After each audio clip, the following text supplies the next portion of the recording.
Monica! I don't want to see you back here until you're ready to wake up and start doing things properly! Right now, you're a disgrace to my kitchen and to the Hotel de Boer name! It was an accident. I'm sorry, did you hear me asking for excuses? No, I'll do better, I promise. Why is she so aggressive? She won't even listen to what the poor girl has to say. Oh, hey, cut her some slack. You gotta at least hear her out. Wait! Huh? Who do you think you are telling me? Wait a sec. Navia? Huh. So, you're bringing backup now. Suit yourself! You're still wasting your time! Savannah, is this how you always treat your staff? My staff is right. I'm the one in charge here now. And last time I checked, the Hotel de Boer doesn't take orders from the Spina di Rosula. Of course. How you run your kitchen is none of our business. But when a member of your staff is so overworked he becomes gravely ill, that most definitely is our business. We're going to stand up for him, whether you like it or not. Overworked? I've said it before and I'll say it again. If Fermont can't handle the job, then tough luck. There are plenty of other capable people I can hire instead. But Fermont can do the job, he just... Monica, back inside, now! Huh? But you said I shouldn't come back until... Just do as you're told, and not another word out of you! Come on, we have work to do! Wow, what a horrible person! Sorry. Looks like I've dragged you into some drama again. Her name is Savannah. She's the new head chef at Hotel de Boer. Ever since she took the job, she's been enforcing a brutal work regime and putting a huge amount of pressure on her staff. One guy was so overworked, he collapsed from illness. He's been bedridden for days, and he can barely even talk properly. I'm sorry. It's all my fault. I don't deserve to be a chef. At his family's request, the Spina di Rosula is trying to mediate on his behalf. We're not exactly making a ton of progress, as you saw. Savannah is adamant that Fermont's exhaustion and illness have nothing to do with her or how she's been running her kitchen. She's refusing to have any kind of meaningful dialogue with us. Our next thought was to talk to the other chefs at the restaurant and get a better idea of their working conditions. But with Savannah watching them like a hawk, no one has been willing to open up. And that's why I'm here, doing it the old-fashioned way. Camping out, watching, and waiting for an opportunity. Oh, shoot! It all makes sense now. Sorry. Paimon should have thunk before she spoke. Did Paimon ruin everything? Oh, no, not at all, Paimon. Honestly, the way she was laying into Monica, someone had to step in. I'm sure I would have piped up if you hadn't. And besides, I don't really think I'm built for espionage. Yeah, meaning it's gonna be all the more difficult to get the inside scoop now. Oh, I might as well head back to the Fleuve Cendre then. We'll need to come up with a whole new game plan. Paimon will join you, 'cause this is kinda all Paimon's fault. Oh, guys, it's fine. You don't need to worry about it. That said, if you were planning to visit the Fleuve Cendre anyway, let me take you out for a meal. I'll make sure it's a proper feast. A really famous chef just joined the Spina di Rosula's tavern. Her name is... Sorry to interrupt. I just wanted to apologize for the scene you witnessed just now. We shouldn't subject our customers to that. This is a small token from us. It's some candy from Monica. She asked me to make sure it was delivered into your hands. Monica's the one apologizing? Huh. Clearly Savannah is the one who owes an apology. Our head chef has been a little highly strung lately. Sorry for everything. All right. Since there's candy, Paimon will drop it. Not the candy. Thank you for understanding. We'll make sure to pass your feedback on to Miss Savannah. A little highly strung, huh?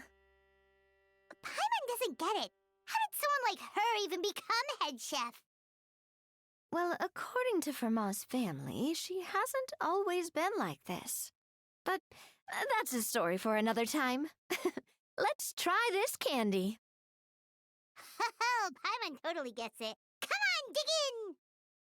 Huh? Hold on, there's something written on the wrapper. Find Escoffier. Escoffier? Could this mean... Huh? You know that name, Navia? Yeah. Let's stick to the plan and go back to the Fleuve Cendre for now. That's where we'll find Escoffier anyway. So, who is this Escoffier anyway? Well, for starters, she used to be the head chef at the Hotel de Bourg, before Savannah. She recreated the legendary Gâteau de Bourg and restored the restaurant back to its former glory. Safe to say, she's the most renowned head chef in the Hotel de Bourg's history, after the culinary genius Modeste himself. Gâteau de Bourg? That's the super exclusive cake that they only sell a few slices a day, right? Wow. Why the heck would she let Savannah take her place? Well, apparently, the Hotel de Bourg was reported for a safety incident. Someone claims that the kitchen was adding an illegal substance to their menu. But none of the chefs had any idea how it could have gotten into the food. In the end, Escoffier decided that as head chef, she should take responsibility, and she was sent to the Fortress of Meripede. The Fortress of Meripede? Well, you're right. The quantity of the substance they found was fairly minimal. Even the guards believed the whole thing was probably just an accident. Escoffier didn't have to stay in the fortress for long, but still, by the time she returned, the role of head chef had already passed to Savannah. So that's what happened. Paimon still thinks it's really unfair. Even though Escoffier is no longer head chef at the hotel, she's still well respected by the staff. So, I'm guessing what Monica wants is for us to convince Escoffier to try and negotiate with Savannah on the staff's behalf. Oh, Paimon gets it! Monica wants Escoffier to come back and kick Savannah out. It's simple. If the new head chef is stressing everyone out, then the solution is just get the old one back. Well, about that... You thought cream of mushroom soup was ready to serve after 3.5 minutes on the stove. You'd have had more sense serving hot water with ice cubes. At least then you wouldn't have wasted all this perfectly good cream and mushroom. What do you say, Hilaire? I'm sorry, Cream. I'm sorry, Mushroom. As you can see, Escoffier is that kind of chef as well. You have to leave it on the heat for long enough to allow those flavors the chance to come out. Don't be fooled by the aroma when the water first starts to boil. Got it? Yes, Chef. Then go back and do it again. The customers are still waiting. Remember where you went wrong and don't repeat the same mistake twice. Yes, Chef. Excuse us, we're... Waiting to be served? Sorry, we're pretty busy. I'm afraid you have to join the line. Oh, no, we're not here to eat. So you're not paying customers? Then I'm afraid the wait will be even longer. It's hard to talk to Escoffier when she's in the zone. Let's take a seat. We can catch up while we wait. Looks like the rush hour is finally over. Is it always this busy here? These days, yes. I'd say business has tripled since Escoffier joined as temporary head chef. Well, in her words, the Hotel de Boer doesn't need her anymore. It doesn't look like she's got any plans to go back. I guess I'll be heading off then. Wait, take these home with you. We can't serve them now, and there's no sense in letting them go to waste. Oh, thank you, Chef. For what? Like I said, I just don't want them going to waste.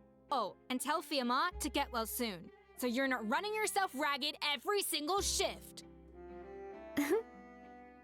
Fiamma. That's the second time we've heard that name. Who is that again? He's the chef that fell ill from stress.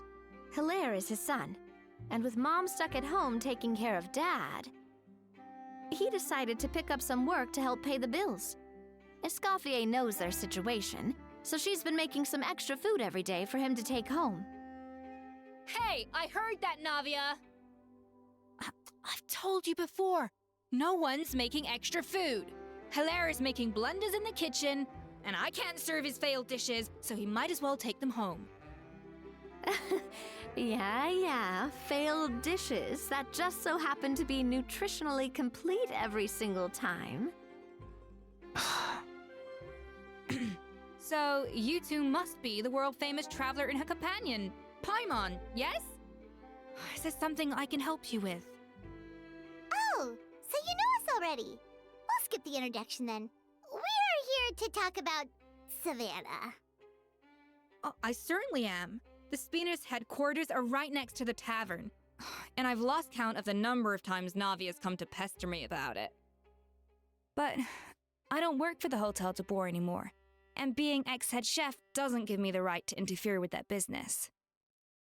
Besides, I'm the one who persuaded Savannah to take the job in the first place. What? Well, she was a much gentler person back then. A little timid, even. She wasn't at all confident that she was the right fit for the role. That's hard to believe. Are we definitely talking about the same Savannah here? Honestly, I do wonder if she's just emulating me. I mean, I'm not the most pleasant head chef to be around either. Anyway, suffice to say that given the history between us, it'll be tricky for me to tell her she's doing her job wrong without coming across like a huge hypocrite. Fiamma and the others probably think that Savannah gets it all from me. I wouldn't be so sure about that, Escoffier. Look at this note we got from Monica. She mentioned me. Whatever shortcomings you feel you have, it looks like Monica still trusts you. As for the others, well, how can you know what they think unless you ask them? Monica. Plus, it's not like we're asking you to storm in there and raise hell. We're only in the initial phase of our investigation. All we're trying to do is get the other chefs to open up to us. Oh, Monica. Oh, Monica! Escoffier? I can't believe her! Powdered sugar is supposed to be applied sparingly. Look at all that on the wrapper. It's thicker than the sole of my shoe. Unbelievable! I won't stand for this. She has to learn. Come on, we're going. Wait, so now she's, Let's go catch up to her. We don't want to keep her waiting. I'm sorry, I'm so sorry. I messed up your order. Oh, I wouldn't go that far. Maybe the taste is a little off, but if you hadn't brought it up, I don't think I would have noticed. But, please, you have to forgive me or Chef is gonna... Okay, I know. I'll kneel before you. What the heck? Get up, Monica! Can't you see that you're just making your customer feel more awkward? Escoffier? If you want forgiveness, then do what any self-respecting chef would do. Make the dish again. And this time, get it right. You cannot go begging your customers to feel sorry for you. Savannah said that I'm not not allowed back in the kitchen until I've corrected my mistake. But if I can't go back into the kitchen, I can't do the dish over. That's some backwards logic. How can you fix your mistake without being allowed to cook? If this is what Fermat had to put up with, then no wonder he had a breakdown. We apologize for interrupting your meal, sir. It's fine. With my layman's palate, it's not like I can tell the difference anyway. I was actually quite enjoying my meal until she appeared out of nowhere and started apologizing. Gave me a bit of a fright, to be honest. Oh, well, it's because Chef Savannah tasted a bit of the leftover soup from my pot and then threw me out of the kitchen. Gosh, that's pretty strict. Has she always been that way? I don't recall things being like this when Escoffier was head chef here. I gotta say, you're all looking a little worse for wear these days. I mean, Escoffier was strict too, but I think the difference is that her criticism was more constructive, so you knew what you did wrong and how to improve, and we all knew that it came from a good place. Chef Escoffier was hard on us because she truly wanted us to reach her level. But these days, whenever we make a mistake, we just get told to wake up, get your head in the game, or just do it again. And it's only gotten worse since word got out that Chef Escoffier had started working again in the Fleuve Cendre. Monica, you don't need to call me chef. I'm not the boss here anymore. Yeah, but through no fault of your own, what happened back then, that wasn't on you, and all of us know that. That banquet was a huge event, and so many staff were involved every step of the way. With so many moving parts, there's no way of knowing how that lumiline ended up in the food we served. Lumiline? What's that?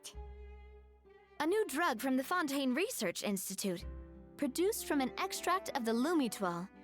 Apparently it sharpens the senses, so they used it to treat people with impaired responses to stimuli.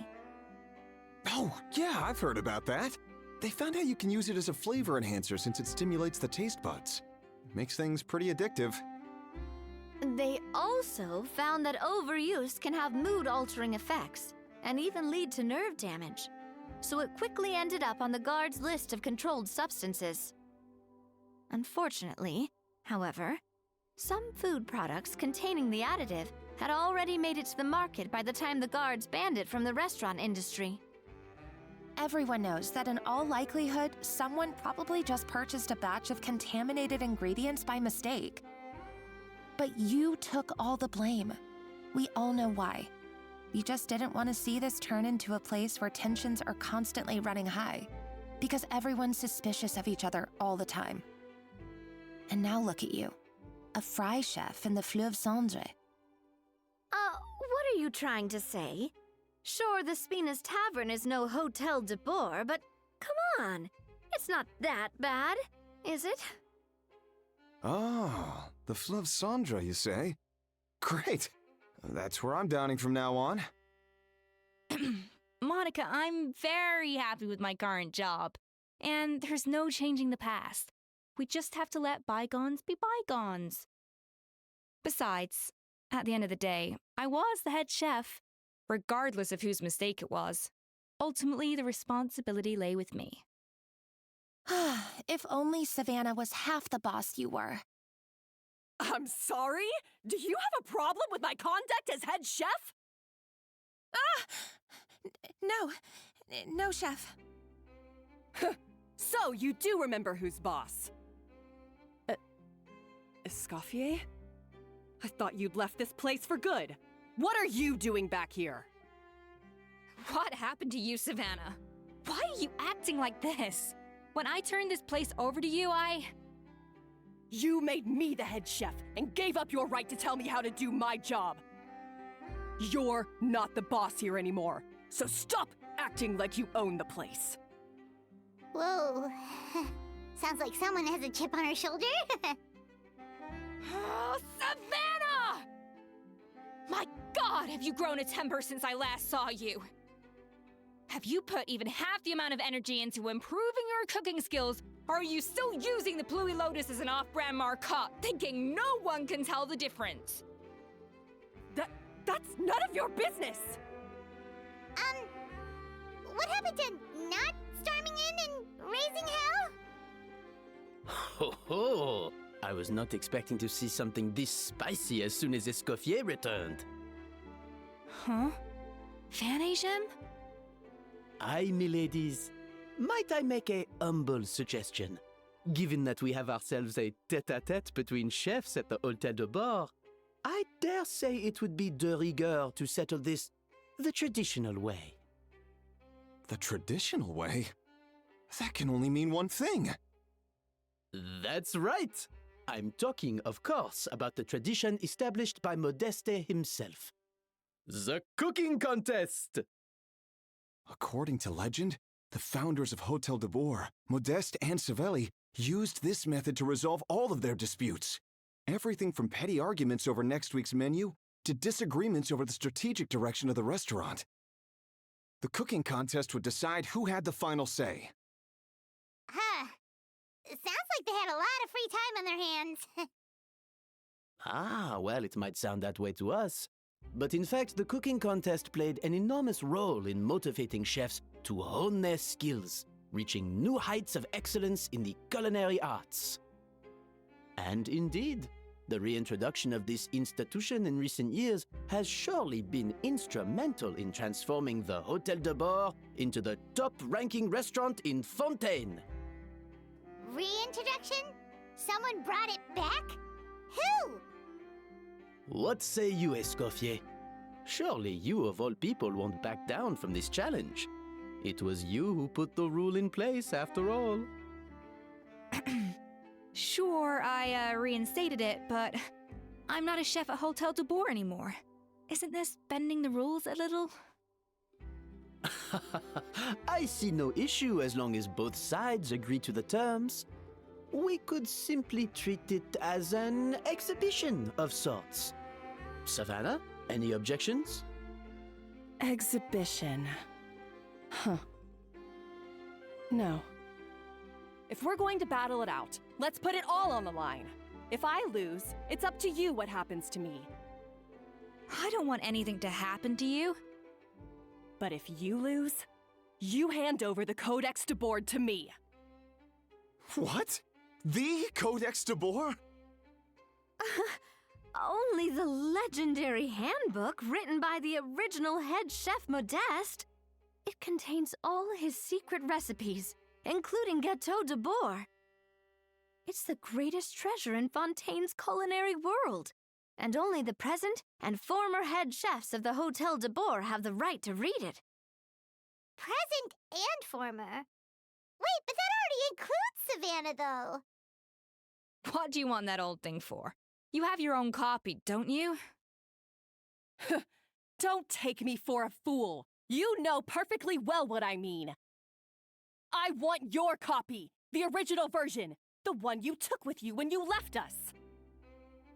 I'm sorry, I must be missing something. You know, there's no difference between the original and the copy, right? They contain the exact same recipes. Stop trying to change the topic. What's wrong, Escoffier? Scared you're gonna lose to me? Or are you scared of me getting my hands on the original codex? Savannah, you may remember that we gave her the original as a parting gift, to thank Escoffier for her years of service. Asking for it back feels a little, Oh, I'm sure it won't be an issue, as long as both sides agree to the terms. Those were your words, weren't they? And as for the contest itself, let's make it a bake-off. Gâteau de Bord, per the recipe in the codex. Well, Escoffier, you against me. Are you in or out? You sound surprisingly confident. All right then, let's see how much you've actually grown. I hope you surprise me, Savannah. I'd hate to find out that all you've learned after this long is how to chew people's heads off. Believe me, I'll show you. So, this whole bake-off thing kind of came out of nowhere. Was it really sensible to just go along with it? Well, I got a sense that she's holding something back. But we chefs always express ourselves in our cooking. So if she won't talk, this might be the best way to find out what's really going on with her. Holding back? Sure didn't sound that way to Paimon. Escoffier only picked up on it because she's the same way. Always closed off, never letting you know what she really thinks. That's patently false, at least where your macarons are concerned. I've been nothing but truthful with you about the disgraceful amount of sugar you use. Okay, that's one case where you can keep your thoughts to yourself. Oh, that? Well, it's not so much a recipe book as a diary of Modeste's adventures. Back in the day, he and his good friend Savelli explored far and wide, partly adventuring, partly looking for new ingredients and developing new recipes. Their creations had an enormous influence on the course of Fontaine cuisine, turning it into a much more vibrant and diverse scene. For instance, legend has it that the original Gâteau de Bourg was made using a special secret ingredient that Modeste discovered on one of his adventures. So rare was the ingredient that they could never make more than 16 slices of the cake per day. But everyone who tried it claimed that it was one of the most blissful and invigorating things they had ever tasted. Modeste and Savelli went on to found the original Hôtel de Bourg, which catapulted them to stardom in Fontaine's culinary world. Especially Modeste. He was hailed as a once-in-a-generation genius, and over time, the recipes from his adventure log became known as the Codex de Bourg. Paimon's heard this kind of story before. Armed with the Codex, the Hôtel de Bourg took its rightful place as the finest restaurant in the land, serving those recipes for centuries to come. Something like that? What? No, of course not. Cooking is a constantly evolving art form. How could any restaurant survive if they only served food that was popular last century? Anyway, never mind centuries. Savelli and Modeste parted ways not even 10 years after their rise to fame. Then, Modeste passed away while he was still in his prime. And that was it, the end of the Hôtel de Bourg's heyday. It fell into decline, and for most of its history, it was just a nondescript place with a couple of cheap tables. It's only in recent decades that it started recovering. Even then, it still took numerous relocations and changes of management before we finally ended up with Vanigem and the restaurant we have today. Oh! So the Codex really isn't all that, then. Paimon figured it was like one of those mystical books they have in Liue's martial arts novels, where the main character learns all their secret powers from. Yes, well, that's fiction, and this is reality. You can't meet the tastes of modern diners by following some ancient recipes from a dusty old book. Case in point. Even the Gâteau de Bourg they sell now is actually Escoffier's reimagination. Wait, really? Why, though? Didn't that recipe make it into the Codex? It did, but like I said, it's the dusty old book now, and the records aren't as legible as they once were. Not to mention that there's no way of finding the secret ingredient Modeste wrote about. So, reimagination is right. I consulted some historical records and took what I could from the Codex. But ultimately, the Gâteau de Bourg of today is my own recipe. As for why we gave it the same name and kept the tradition of only selling 16 slices a day, well, you've got Vanigem's business sense to thank for that. Oh. Huh. Well, that kind of takes all the mystique out of it. Hey now, it might not be the original Gâteau de Bourg, but it's still the most delicious cake in Fontaine today. And who knows, maybe Escoffier's version is more suited to your palate. Just think, if the original truly was the perfect cake you're imagining it to be, there's no way the recipe would have been lost to history, right? Not to mention that the Hôtel de Bourg never would have fallen into a slump. Anyway, before I left my role as head chef, I made a copy of all the recipes from the Codex, including my own improved versions, and turned them over to Savannah. So, why is she so interested in the original copy? Could it be a symbolic thing? Like, whoever holds the original Codex de Boer is the true head chef? Well, it was clearly precious enough to give to Escoffier as a parting gift. Meanwhile, Savannah only got a copy. Maybe from her point of view, it's like management doesn't truly see her as being worthy of the role. You think so? The only thing is, it was her suggestion to gift me the original in the first place. Well, a joint decision by her and Venegem. But still. What? Huh.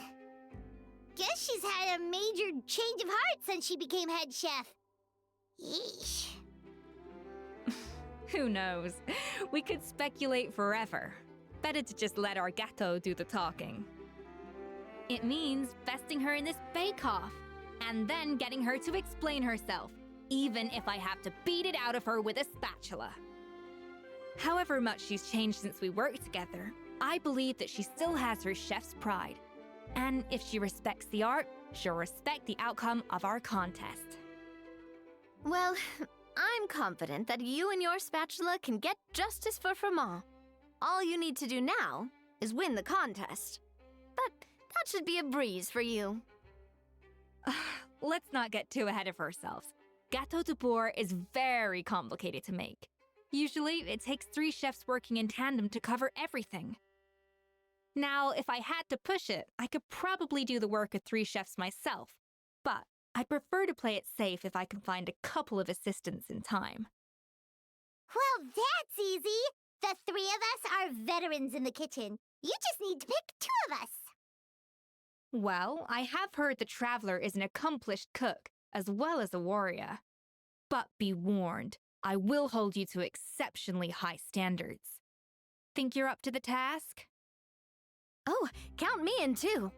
I've spent weeks perfecting my macarons after your scathing review. Even if it means competing against the Traveler, so be it. I'll show you what I'm made of. Confident. I like it. All right, let's start with some elementary mise en place. Show me your knife skills. I've always called it chopping stuff up, not mise en place. But it's basically the same thing, right? Oh, Navia. The difference in your case is that mise en place is chopping stuff up without sending juices flying all over the kitchen. Looks like you found that easier than I expected.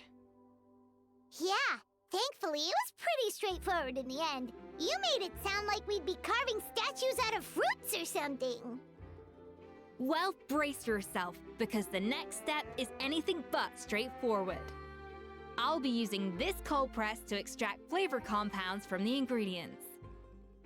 A kind of special food processor I got the Fontaine Research Institute to make for me. It uses cold temperature extraction to isolate the essence of cooking ingredients, which can then be used to flavor dishes more precisely. But this isn't exactly standard kitchen equipment, so that probably didn't make a whole lot of sense. Let me give you a demonstration instead. Custom-made equipment from the Fontaine Research Institute, huh? That's some pretty high-tech food prep. Paimon's never used anything this weird before. Cool. Not weird. And done. These are the flavor compounds extracted from our ingredients. I've processed all the fruit you chopped up earlier. Wow!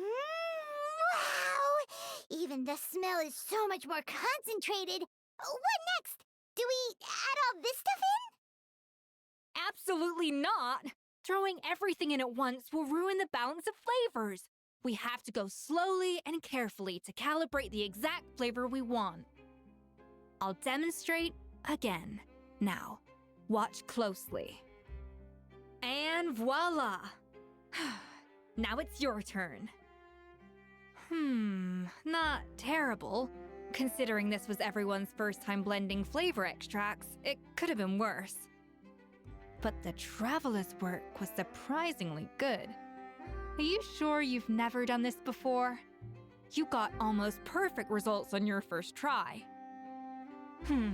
That goes without saying. Still, credit where credit's due. You did well. Alright, now for the part I've been looking forward to. I want each of you to cook something from the Hotel du Bois' current menu. I'll judge your submissions and give you a final score. That's right. The true test of your cooking skills is the finished product. It'll be good practice for the contest itself. Now get to it. Chop chop! How's it going? Have you picked a dish yet? Choose wisely. I expect you to present the most delicious thing on the menu.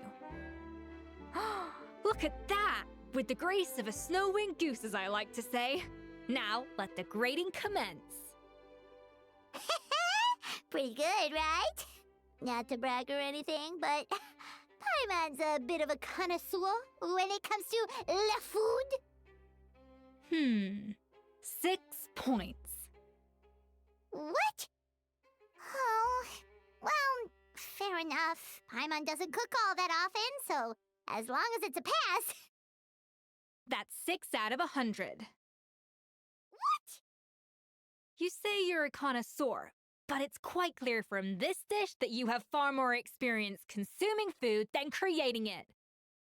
By that logic, I suppose you think listening to Lady Farina on repeat every day would make you an opera singer. Aww. Oh, me next. I'll have you know that this batch of macarons has 2 whole tablespoons less sugar than my previous ones. So you went from 12 tablespoons to 10? Well, it's nice to know you actually measured it out, because it tastes like you just threw in whatever was left in the jar. 6 points. Aw. Now to the final dish. So, what do you think? This is our last hope. 8 points. Darn, that's barely higher than what we got. Not exactly. The color is spot on. Beautiful aroma. Excellent presentation. I have to give this one 8 points out of 10. Maybe even 9 points. Huh? How did you pull that off? Don't get me wrong. There's room for improvement. But still, this is clearly the work of an accomplished chef. I can tell that you've put many hours of work into honing your skills in the kitchen.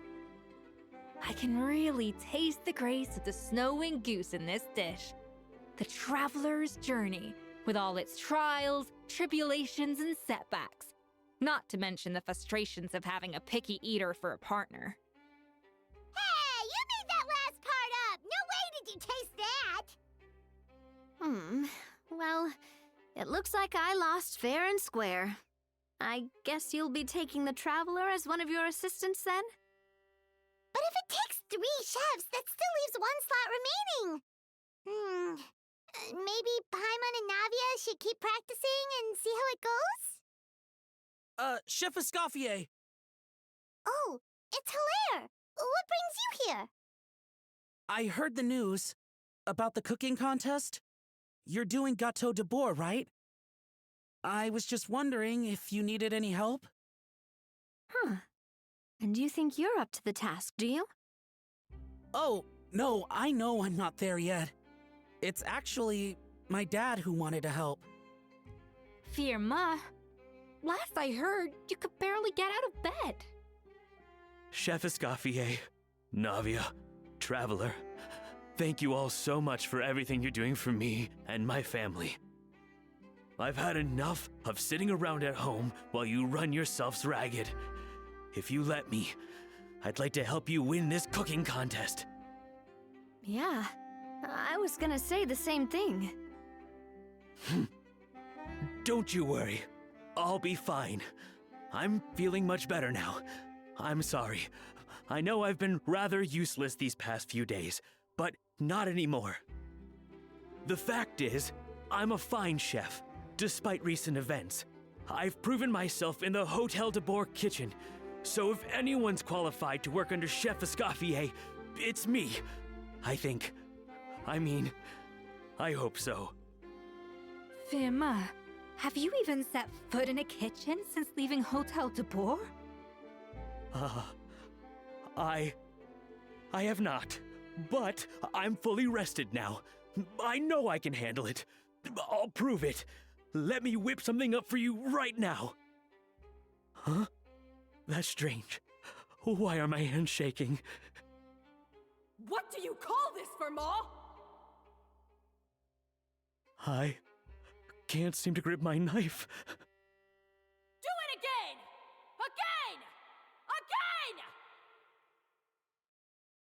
Again! I... Hopeless. Get out of my kitchen yesterday.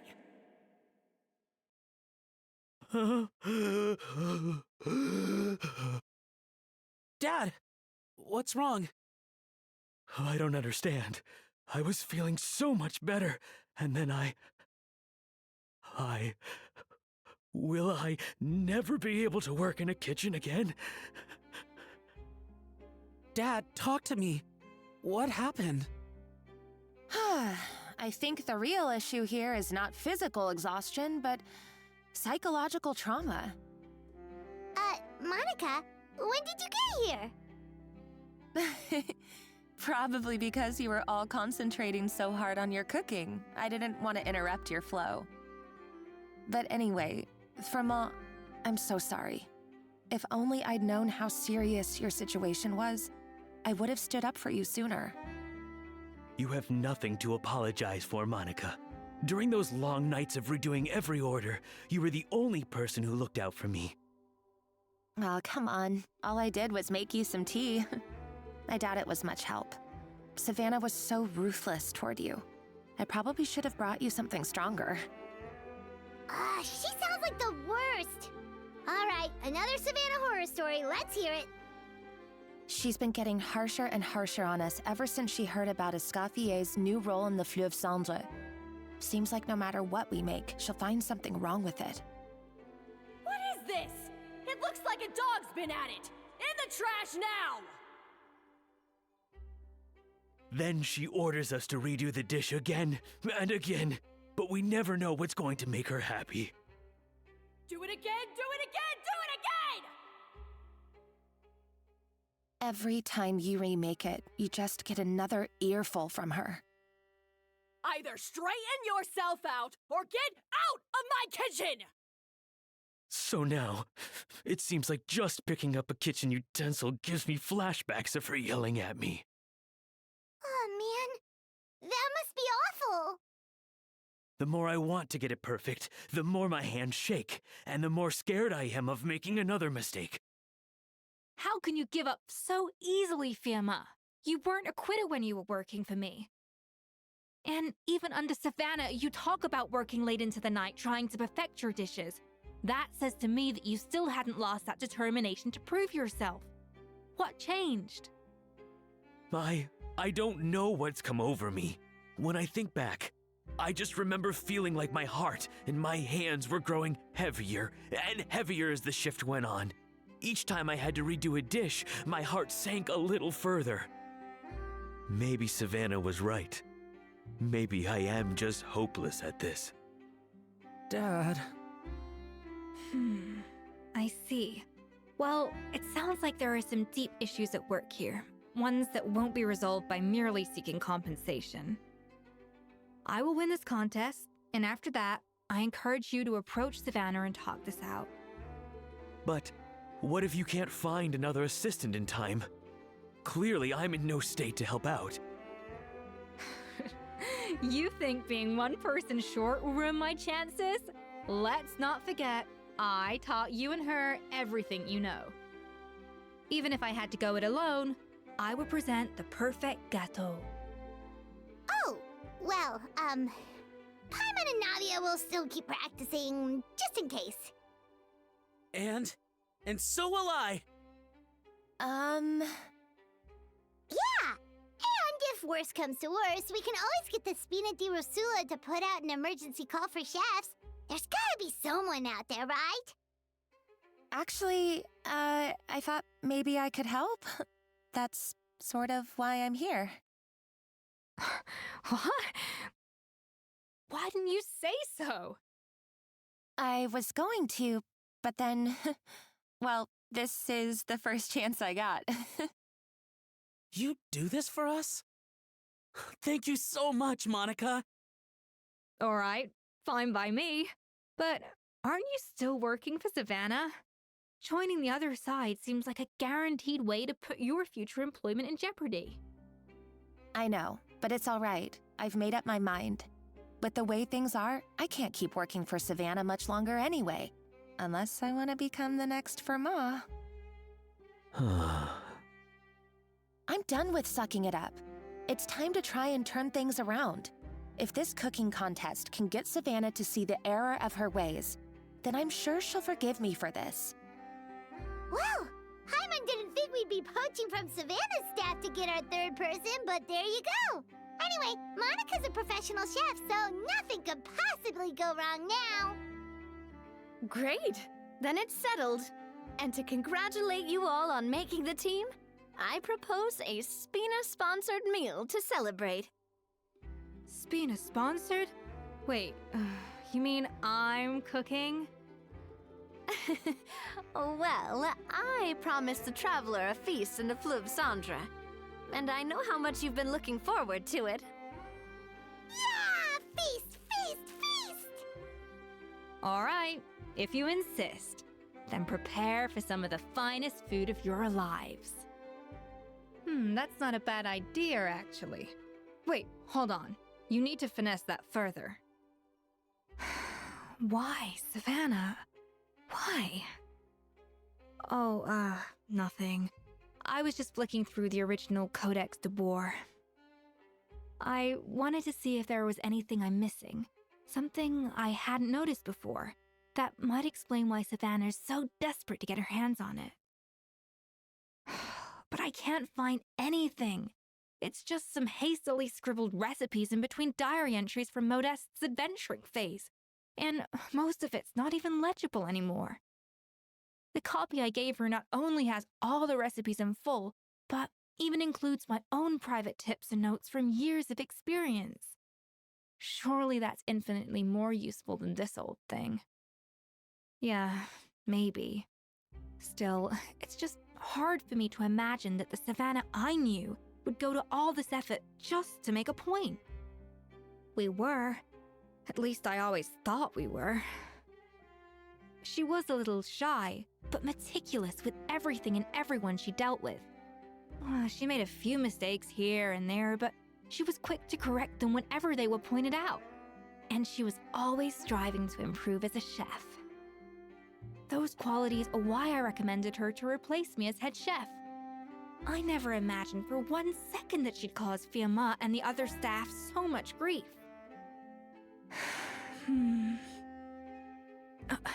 Well, I mean to an extent, of course. I pushed hard for her to get the role. And the idea that she turned out like this because of me is difficult to come to terms with. I wonder if this is how Modeste felt back when he was writing the Codex.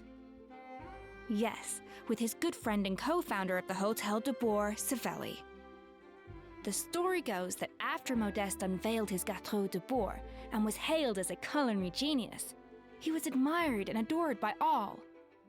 But his newfound fame slowly drove him and Savelli apart. Unlike Modeste, whose every new creation was an instant hit, Savelli seemed to face setbacks at every turn. Doors that would swing wide open for Modeste would shut in Savelli's face. And with Modeste being whisked off to all manner of functions by his celebrity friends, he had less and less time to discuss the culinary arts with Savelli. People started gossiping about Savelli, and their relationship between the two gradually soured. Everything came to an abrupt end when Modeste, still in the prime of his life and still hailed as a genius, suddenly died from an acute illness. And that was it. They neither had a decisive split, nor got the chance to properly reconcile. Their story just came to an end. One rumor had it that Savelli actually killed Modeste out of jealousy, even as the latter was hoping to make amends. Unlikely, it's a popular theory, but there's no real basis for it. At least there are no records of Savelli ever being convicted of a crime. Still, beyond a point, there's no way of knowing what truly happened in the past. All we can do is try to make sure the present doesn't quite go as badly. And that's why I have to win this contest tomorrow. Then get the truth about everything that's been going on, even if it means cracking her open like a nut. Really? Well, I like the confidence. Don't let me down tomorrow, then. You better bring your A game.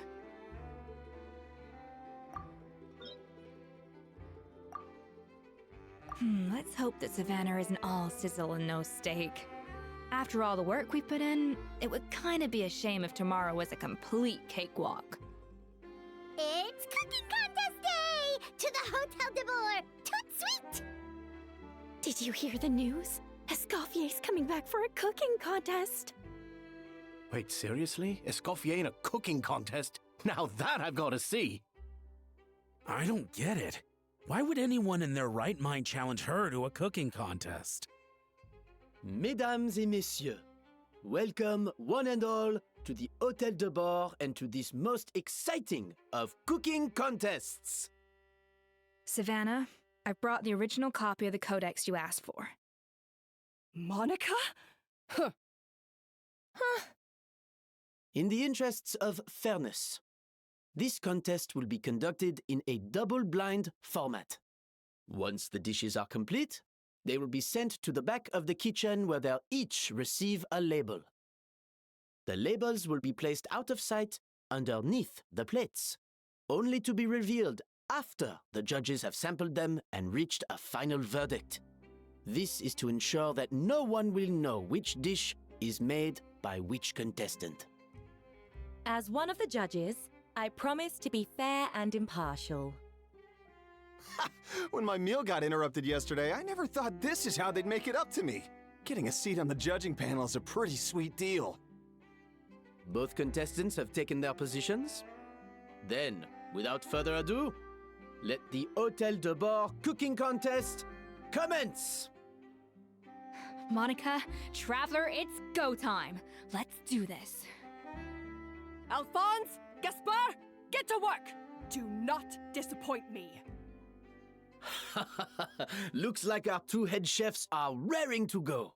Like an oven on full blast, this competition is quickly heating up. Alphonse! What are you playing at? That's not how I taught you to do it! Stop horsing around and do it again! Yes, chef! Oh, tension in the ranks on Team Savannah. Will this slow their progress? For goodness sake, Savannah, what are you doing? Oh, forget it. I've got to focus on my own dish. Escoffier is already on the final step of the recipe. Let's check on Savannah's progress.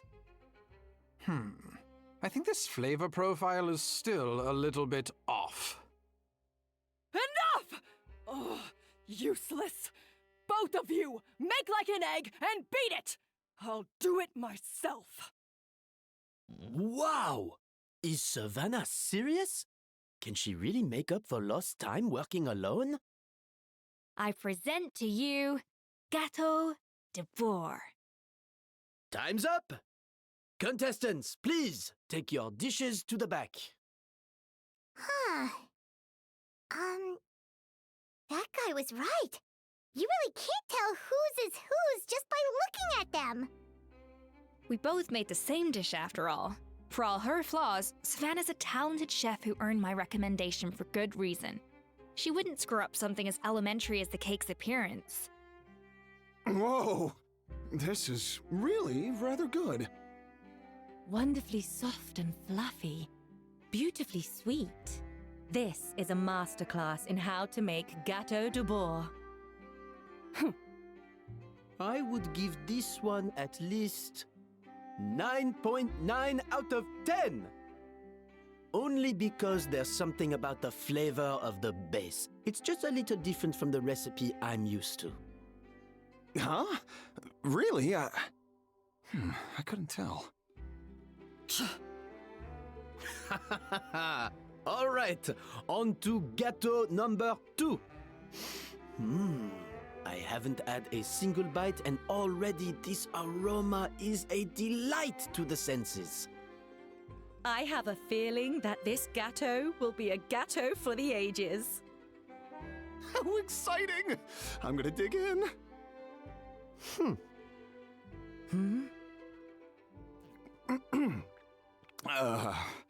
I think maybe someone got a little carried away when they were adding the sugar.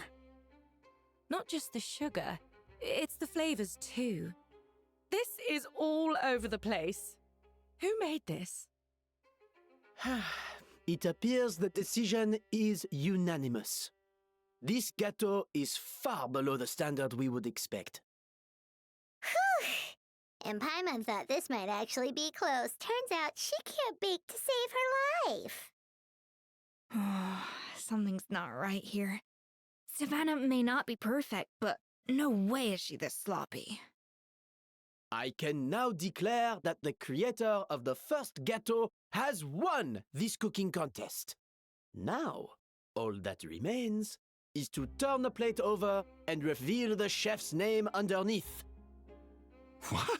It's Savannah? No, that's impossible! Hey, Savannah! You cheated, didn't you? You cheater! What did you do? Oh, you swapped the plates, didn't you? Well, someone's a sore loser. These cakes went from the oven to the judge's table without me ever laying a finger on them, and everyone here can attest to that. It was Vanishem's staff who labeled them in the kitchen. If you're looking to accuse someone, why don't you start with them? Isn't it more likely that Escoffier's lost her edge? Oh, or maybe her assistants let the team down. You take that back! Judges, we demand a rematch. That's enough! What's done is done. As head chef, or rather as team lead, I take responsibility for the dish I served. Whatever went wrong and however it happened, I should have spotted it. Savannah, I didn't think you'd stoop this low just to beat me in a bake-off. What happened to your chef's pride? I don't know what you're talking about. If you want the Codex de Boer that much, you can have it. Scoffier, no! But you must promise me that you'll apologize to Firma and compensate him for everything you put him through. It's a little late to be negotiating terms. The contest is over, and I won. That means you owe me the Codex, and I owe you nothing. Look, Savannah, you may have fooled everyone else, but can you really fool yourself? What I'm offering is to accept defeat without looking to expose what you've done. But only on the condition that you promise to stop putting so much pressure on your staff. Fine. I'll treat this as your final handover of duties from one head chef to the next. So, will that be all, ex-head chef? Or is there any other unfinished business you'd like to leave in my hands? I didn't mean that to be a scolding from your former boss, just a word of advice from a fellow chef and a friend. But I don't know if you're even open to input from other people anymore. I know what I'm doing. I don't need your advice. All right, fine. I'm glad to hear it. Escoffier? The Codex de Boer! Finally. Now, at long last, I will succeed. Escoffier? How could you let her get away with this? Yeah!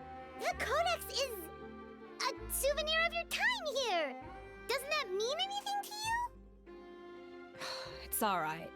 It was just a bake-off, not the end of the world. I'm already over it. Besides, it's not all bad. She agreed to compensate Firma. That's mission accomplished for the Spina. Honestly, if I'd have known that giving her the Codex would solve everything, I'd have just done that in the first place. I mean, why bother with the whole cooking contest? It's such a waste of time and energy. No. No! This doesn't make any sense! Huh? That's it? No secrets, no nothing? I don't believe it! This can't be happening. Oh, Chef Savannah! Savannah? It's nothing life-threatening. Just a lot of pent-up stress and exhaustion. Oh, I knew it. Pent-up stress? The truth is, however hard she might be on the rest of us, the person she puts the most pressure on is herself. Yes, there are nights when she makes us redo things over and over into the wee hours. But for her, it's every night. She'll hide herself away in the kitchen, working on new techniques and recipes, and only realize how long she's been at it when we come to work the following morning. But why? Why would she do that? Our best guess is, she doesn't want to be seen as less of a chef than Escoffier.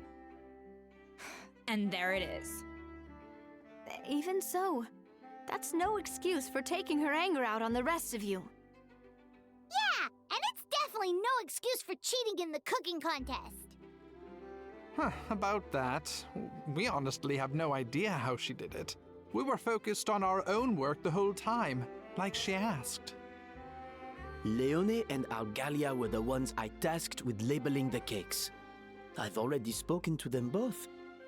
They're at a loss to explain it too. Not to worry. Come on, join me downstairs. I'll interrogate the guilty gâteau myself. Well, how is it? Have you figured out what it was?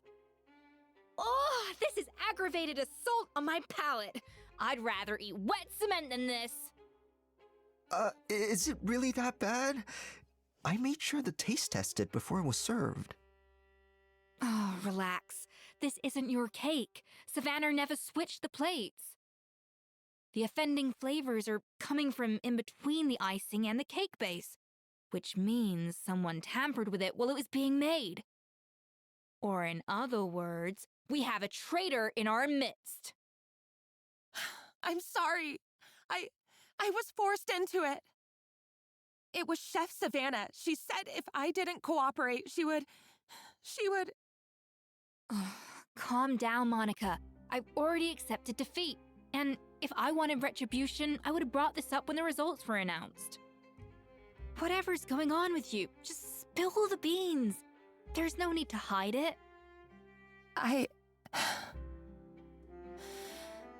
I was the one who caused the food safety incident that one time. Food safety? Wait, you mean the Lumaline incident? So you procured the contaminated ingredients? I think so. Savannah and I were on procurement that day. I didn't check everything as well as I should have, and so I let contaminated ingredients make it into the kitchen. But I swear I didn't do it on purpose. I had no idea there was an issue with them, and I didn't know it would end up with Escoffier going to jail. But the last thing I expected was for Savannah to use it as leverage to blackmail me with... This is crazy! So Savannah pressured you into sabotaging Escoffier's cake by threatening to expose your secret if you didn't?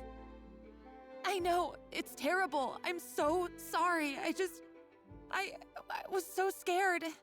The thought of Chef Escoffier finding out that I put her in jail, it made me freeze up with fear. I thought Escoffier would hate my guts if she ever found out, and yet somehow that's ended up in me doing something even worse.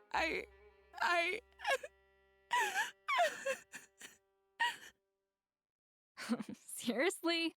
All this fuss over a little slip-up? Huh? Firstly, it's not like I got a life sentence. I did my stint at the fortress, and now I'm out. And secondly, I had my own reasons for leaving the Hotel de Boer. This wasn't the only factor.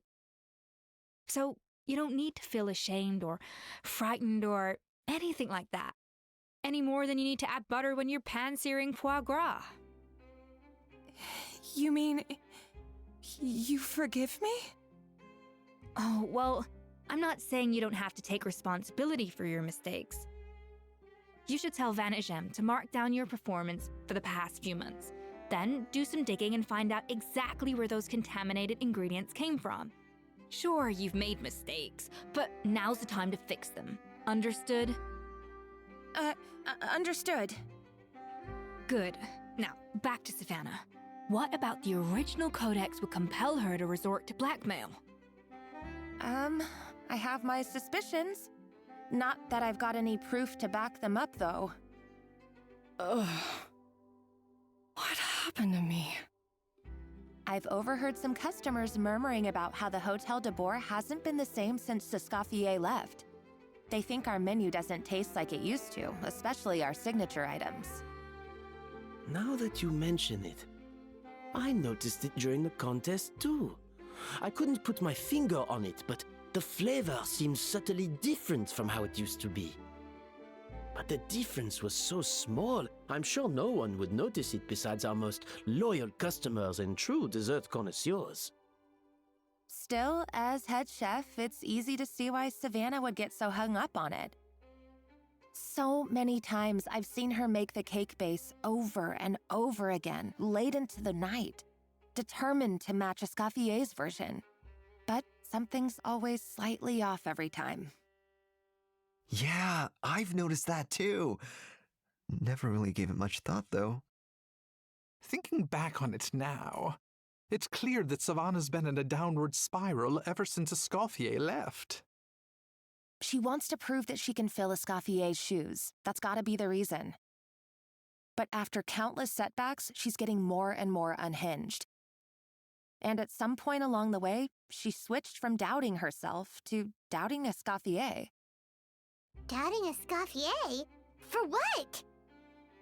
Yeah, it would explain why she was bent on getting the original at any cost. She must have thought Escoffier purposely omitted key details from her recipes when she copied them out. Also, she could retain her place as the #1 chef in Fontaine, the only one privy to all the secrets of the trade.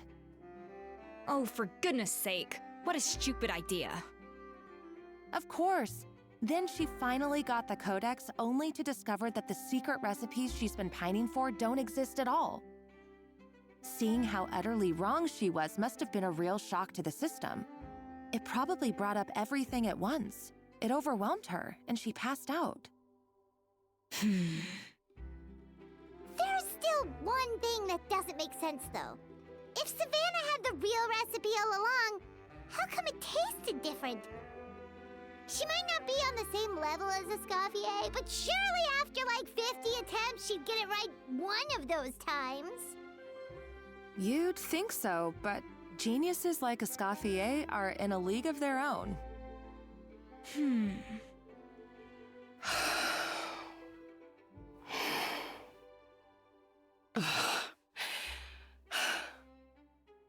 New head chef, you say?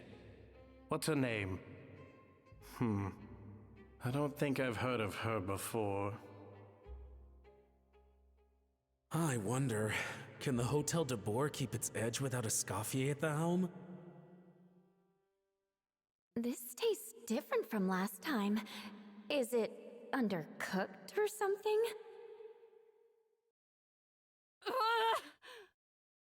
Take this. It's a copy of the Codex de Boer. From now on, you will be its keeper. Don't listen to the doubters. If I say you can do it, then you can do it. Even if you don't believe in yourself, at least believe in me. Hey, did you hear me? Once I'm gone, the restaurant is all yours. All this time, I've been blaming other people, but maybe I'm the problem.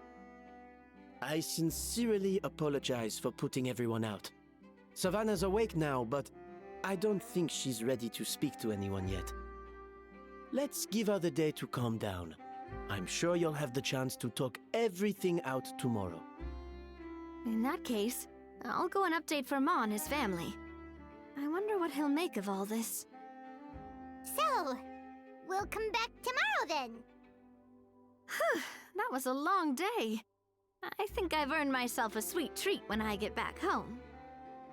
Oh, nice! Macarons? Or are you gonna switch it up this time? Traveler, how much do you know about the snow-winged goose? Every year, they migrate long distances in search of a suitable home. There's always one goose at the front whose job is to lead the flock.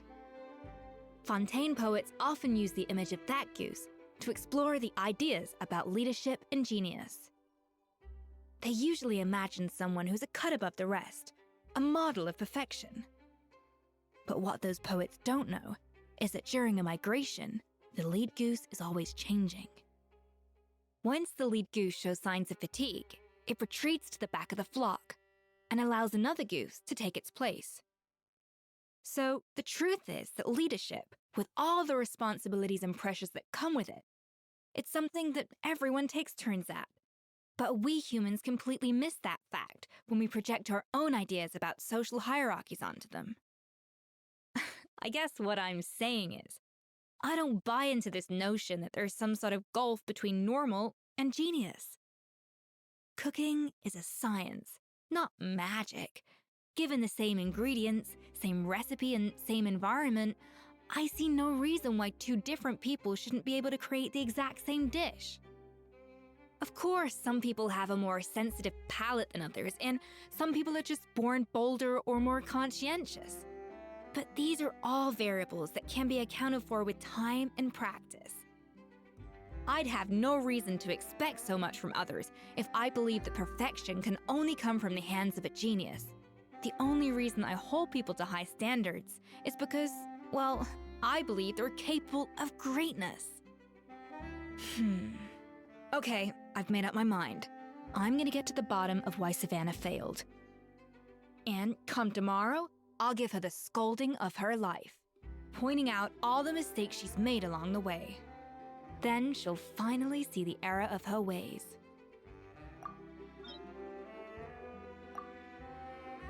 Thank you for your words of encouragement. I'm gonna head to the Hotel de Boer and spend the night investigating. I guess I'll see you tomorrow. Genius? Calling someone a genius is just another way of saying I'm too lazy to figure out how I need to improve. It's a defeatist attitude and I won't stand for it. Why are we here so early? Our meeting with Vanigem isn't for a while. Check on her? Why? What happened? Oh no. Escoffier, are you alright? I'm fine. Just need to get some more coffee in me. Huh? What happened to my coffee? Did I really drink it all? Alright. Thanks. I appreciate it. Well, there's cooking facilities here. Or we could just grab a cup of coffee from Cafe Lutece, but either way, hurry! Hello! What can I get for you? Sure thing. We're here to go. Huh?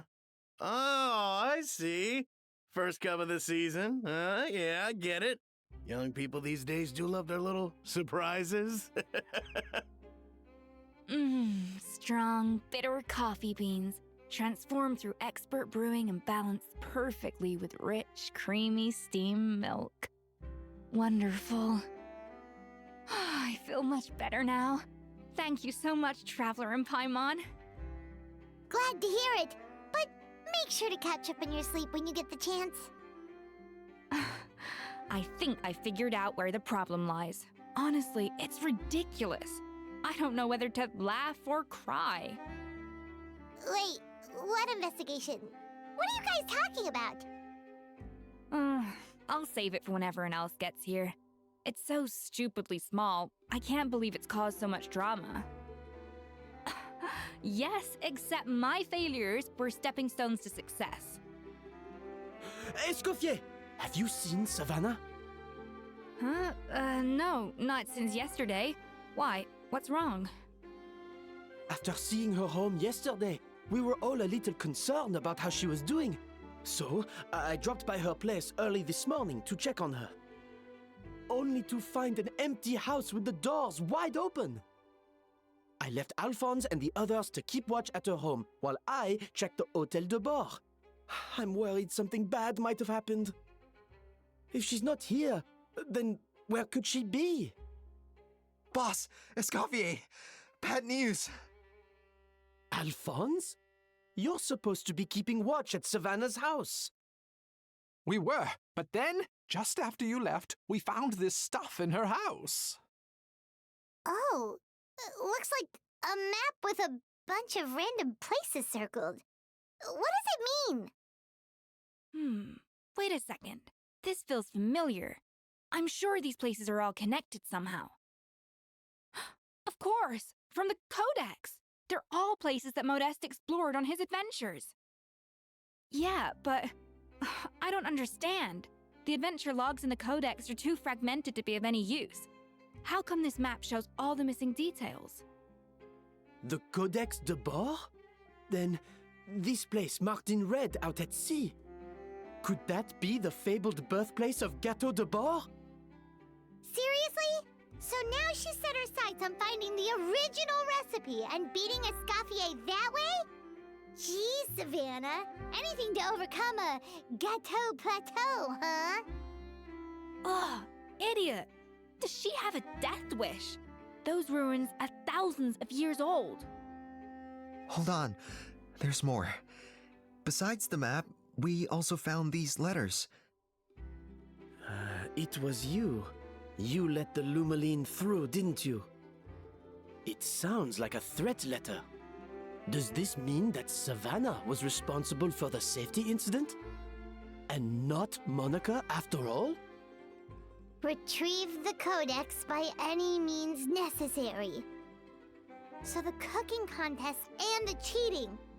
Someone else was behind her pulling the strings? She's keeping the true recipe to herself. Ugh, this is all such a mess. Paimon needs a second to process this. First, we thought that Savannah forced Monica to cheat in the cooking contest. But now, it turns out that someone else forced Savannah to force Monica to cheat? You're finally here. Of course. I should have put two and two together as soon as I read your threat letter. The food safety incident, the demand for a cooking contest, the instruction to blackmail Monica. Even the suggestion that Escoffier was keeping secrets from me. It was all part of your grand plan, wasn't it, Monica? We should be getting close to the spot marked on the map. Of all the stupid things she's done, this really takes the cake. The moment we find her, I'm gonna curse the living daylights out of her. Whoa, this place looks like an underwater restaurant, doesn't it? Suddenly, the idea of an adventure chef finding secret ingredients makes a whole lot more sense. I think Modeste's Codex mentioned this place. A public bath from the time of Remoria. So yeah, definitely the kind of place that would have served food and drinks. Huh? Some blubber beasts have come to join the party? How did they get here? Aw, they ran off! That could be easier said than done. Something's blocking the entrance. Well, did Modeste mention it in his adventure logs by any chance? They must have gotten through somehow. Good point.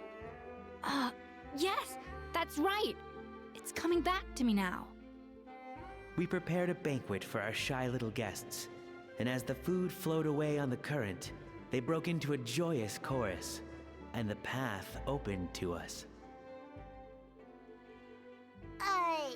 We have to feed the blubber beasts? With what? There's nothing here besides rocks, romaritime flowers, and lumitoile. See, this is why you should always bring snacks. You never know when you're gonna need them.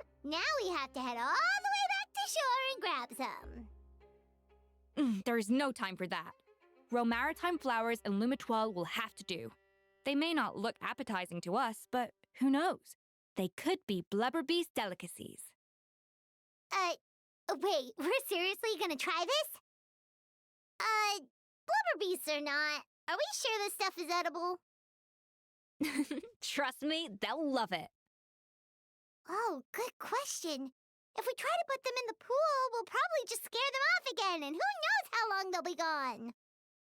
Yes, we can't afford to wait for them to double back. Oh, what was it that Modeste said again? Something about the food flowing away on the current. Wow, it's really singing! It must taste better than Paimon thought. Hey, it's open! Hey, give me your water. Here. I said your water, the one you just drank out of? Sure.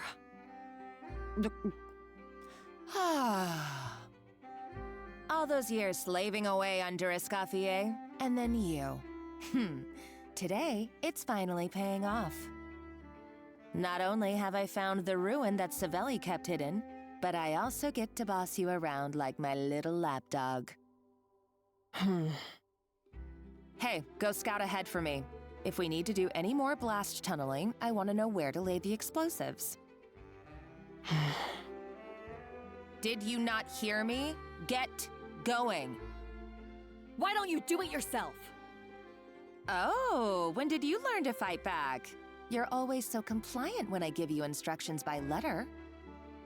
That's because you threatened to expose me for the Lumiline incident. I swear, if I'd known what you were planning, I'd never have... Ha! Don't be so self-righteous.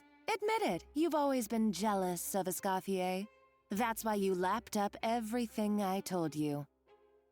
You were terrified of her finding out about your part in the Lumiline incident, and you resented the way her reputation hung over you. So you jumped at the chance to convince yourself that she was the villain, that she deliberately hid her secret recipes from you just to hold you back. It was the only excuse you needed to justify getting back at her. First, idolization, then jealousy, suspicion, and self-deception. That's what this comes down to. It was the same story with Savelli and my ancestor. He offered Modeste his friendship only to murder him out of vanity. He promised to explore the world with him, only to later destroy all records of their adventures. It's a miracle I even found this place. You have no idea the countless hours I spent piecing it all together. So you see, you're no better than Savelli. If you can't beat him, betray him, right? I am no Savelli, nor will I ever be. Oh, put a lid on it. You really think you can absolve yourself of your vindictive and jealous behavior now, just because you finally realize that Escoffier never kept any secrets from you? You didn't show any remorse when she left, or in the cooking contest. Why start now? You have no right to redemption. You're right. I don't deserve her forgiveness. But I am done being bullied into submission by you! Ooh, feisty. But you should watch your tone. Talking to me like that could get you in big trouble. I somehow doubt that, since I poisoned both our water bottles. What? Ever since I learned the truth, I've been biding my time, waiting for this moment.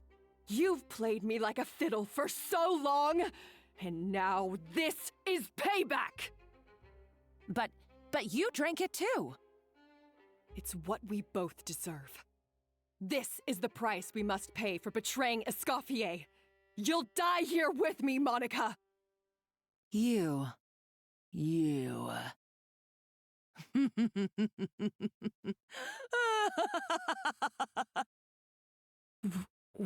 What's so funny? Oh, you're too much. I thought I'd play along for a bit just to amuse myself. You gave a very rousing performance. I saw your dumb plan a mile off. There's no poison in these bottles, just clean, fresh water. No. Revenge is a dish best served cold, you know. Did you really think your half-baked plot would fool me?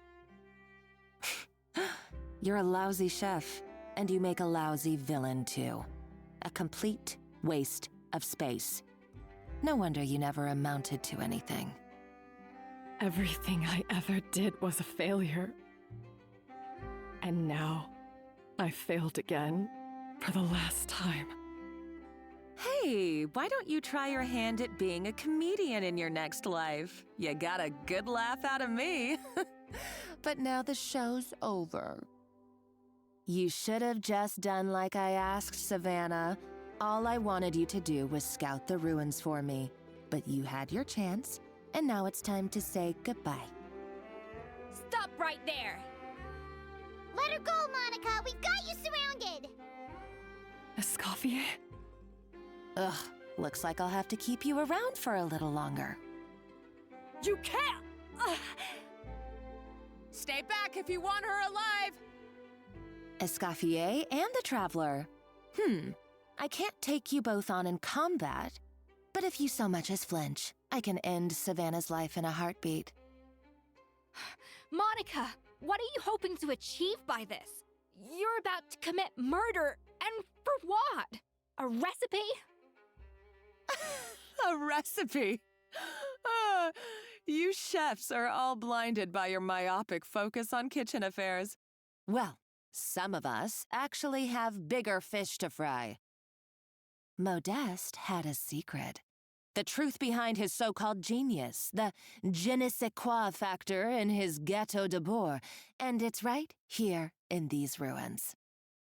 Are you serious? You're here because of a Gâteau de Bourg obsession? You've gone completely mad! I couldn't care less about the cake itself.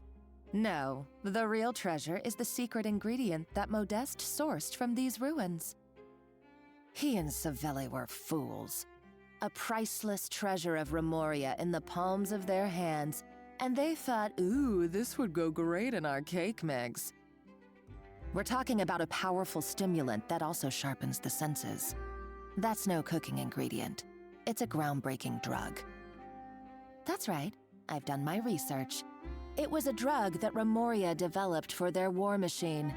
I could make a killing by selling it to the treasure hoarders or the Fatui. Will you listen to yourself? You're completely delusional.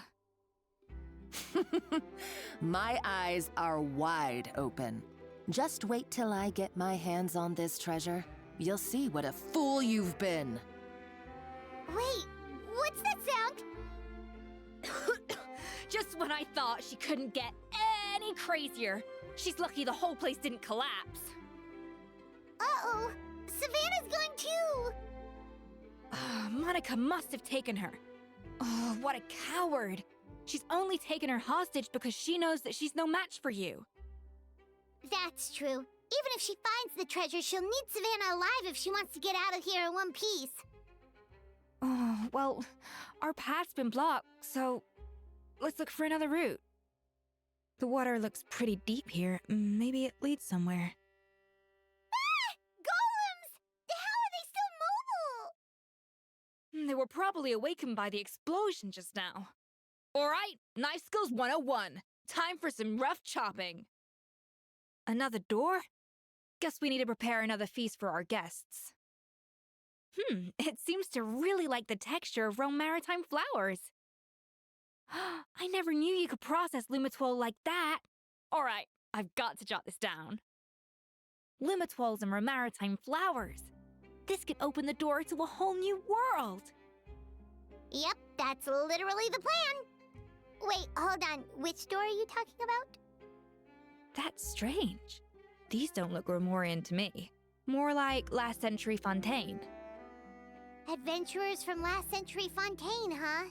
Oh, Modeste and Savelli, do you think they camped here? By the looks of it, this was a one-person camp. They adventured together, but maybe one of them came back alone at a later date. You really think so? Trust our adventurers' instincts. We're pros at this stuff, just like you're a pro in the kitchen. Okay, well, the Traveler has more adventuring experience overall, but Paimon's definitely a pro rummager from all those treasure chests. Darn it! Paimon was just about to show off her rummaging skills!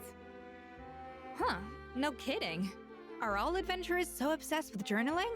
I mean, I guess I take a lot of notes when I'm cooking as well, but I thought that was just me. Anyway, let's find out who was here. It's been years since I've last visited these ruins. It's exactly the way I remember it. This place probably hasn't changed in millennia. Sadly, up above, on dry land, everything has changed. The treasure of Remoria. That's what we used to call it. Modeste was right about its potential. It turned Gâteau de Bourg into a national sensation. Our limited stock of the substance meant that the gâteau could only be produced on a small scale, but this only drove up the popularity all the more. Modeste was right about that too. He predicted all of it. He was praised as a genius, while I, as the one person who'd ever disagreed with him, was labeled a talentless fool. Modeste tried his best to console me, but I knew better than anyone just how great the gulf was between us. Our conversations grew scarce, and we saw less and less of each other. I didn't fight it. He had new friends and a career of his own.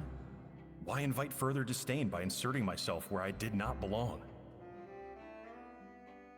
I told myself that maybe one day, when I finally created a masterpiece of my own, I'd be able to face him without shame. Or maybe one day, when I've put these feelings of self-loathing behind me, I'd be able to ask him with a smile on my face, how about we go on one more adventure, for old time's sake? Unfortunately, that day will never come. So it was Savelli. From the sounds of it, he came back after Modeste had already died. I always thought it was just a legend. But if it's true, then this must be the place where they found their secret ingredient, the birthplace of Gâteau de Bourg. In that case, what does that say about the death of Modeste? If it's all true, maybe Savelli really did have something to do with it. The taste of Gâteau de Bourg has changed. Modeste was convinced of this, even though everyone swore they couldn't tell. Being the perfectionist that he was, he refused to accept even the slightest flaw in his work. He stopped all sales of the product, locked himself away in the kitchen, and worked day and night, vowing to find out where he had gone wrong. But as he baked and taste tested over and over again, he found he only strayed further and further from the original taste.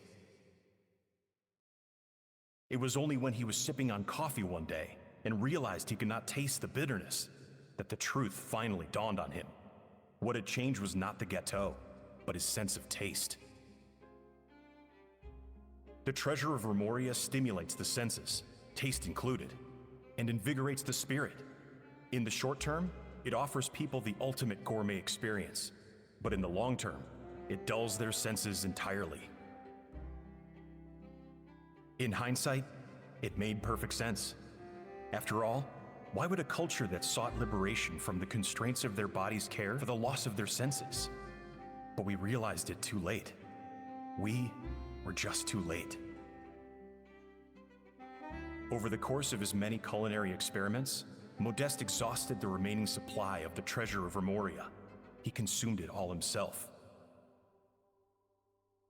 The finest culinary talent of his generation now faced a future in which he would never be able to taste anything ever again. Finally, in despair, he took his own life. And because we had become estranged, I could not be there to stop him, to offer some words of comfort, or even to say goodbye.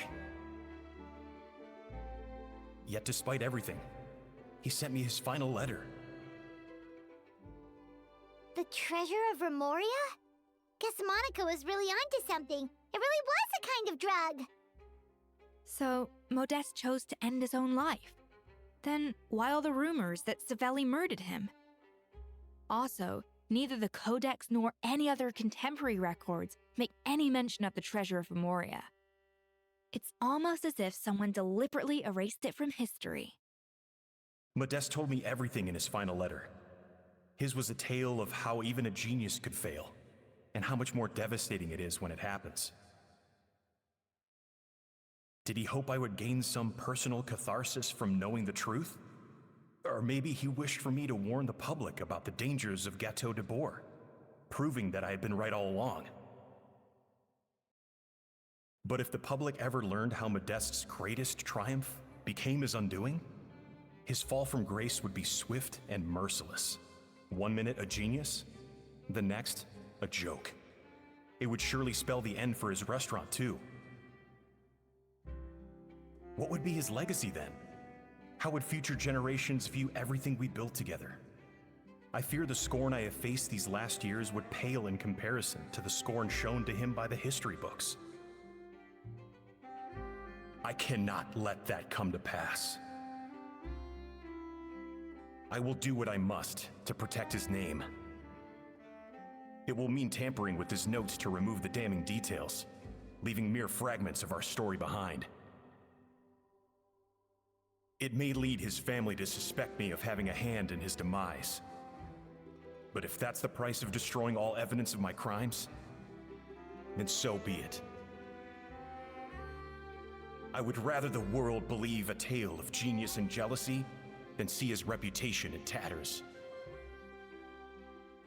The final loose end is the evidence here, at the bottom of the sea. Huh? What's wrong? Didn't we say Savannah should be safe for now? So we thought, but if Monica finds out what happened to the treasure, there's no telling what she might do. The treasure of Remoria. I have found you at last. Savelli, you tried your best to bury the truth, but you underestimated the children of Modeste. Some fragments of his diary escaped your clutches, and we have held on to them for generations. But I have to thank you too, Savannah. Without your help retrieving the codex, and with it the last piece of the puzzle, I may never have found this place. But now, finally, the secret to Remoria's military might is within my grasp. The treasure of Remoria is mine! Oh. It's empty. It's empty? Monica? Oh, we were seconds too late. Escoffier? What's the deal with that jar? Savelli's final act! He wanted to conceal the secret of the treasure forevermore and make sure it would never harm anyone again. So he came here after his friend's death and destroyed every last shred that remained. This can't be happening. All the years I spent piecing together the truth, all my painstaking planning, all that for an empty jar? Monica, don't do anything stupid. This ruin is more dangerous than you realize. Oh, shut your pie hole! Praise be to Lord Remus. You barbarian shall be slain. She's a nutcase, a liability to herself and everyone else. Well, now it's up to us to clean up the mess she's made. Take these golems out! Ah! Why is this place still shaking? Either way, it's all her fault. Enough chit-chat. Let's get out of here, Traveler Escoffier, come on! Okay, I'm coming. Oh, no you don't. If I can't get what I want, neither will any of you. I've got nothing to show for my life's work so far. But if I can take another so-called genius down with me in my final moment, then it was all worth it. You're a psycho! Savannah? Oh, when did you wake up?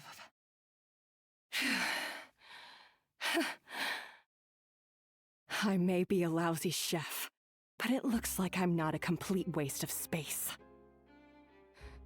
Traveler? Okay, let's go!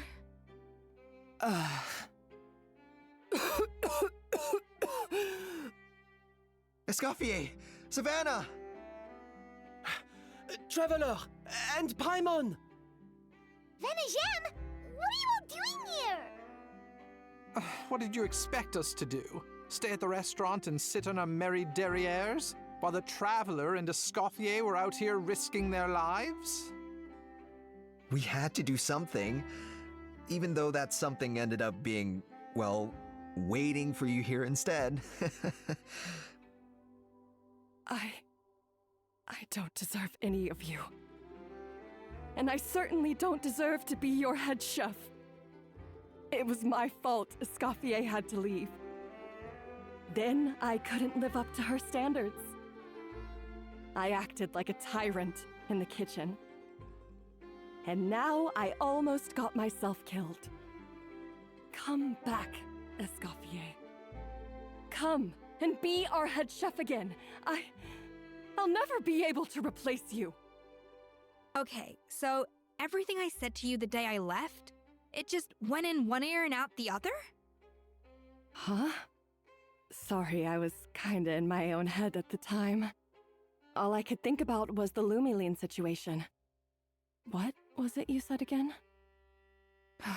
Forget it. It doesn't matter. Anyway, I didn't leave this job because of you. And you're not nearly as awful a chef as you think. If you were that bad, why would all your staff show up here for you? Escoffier's right. Sure, you nitpick our work and get us to do things over a lot. But when it comes down to it, you're the one who's always doing whatever it takes to make sure the customers get served on time, every time. Things were pretty rough after Escoffier left, and Savannah's the only reason we've been able to make it through. Our customers know that Escoffier doesn't work for us anymore. But the fact is, they keep coming back. If that's not an endorsement of your work, I don't know what is. At the end of the day, we're all human, and we all make mistakes.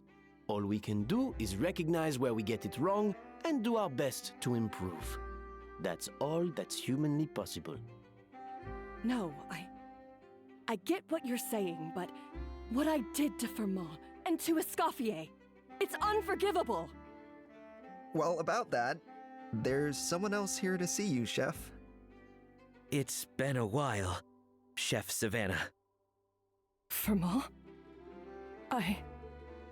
I'm so sorry.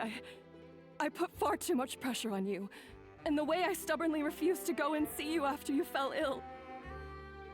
There's no excuse. But I'm too late, aren't I? The damage is done. I heard that you can't even hold a kitchen knife anymore. Actually, I think I'm going to be just fine. Huh? We thought Firmin's problem was purely psychological in nature.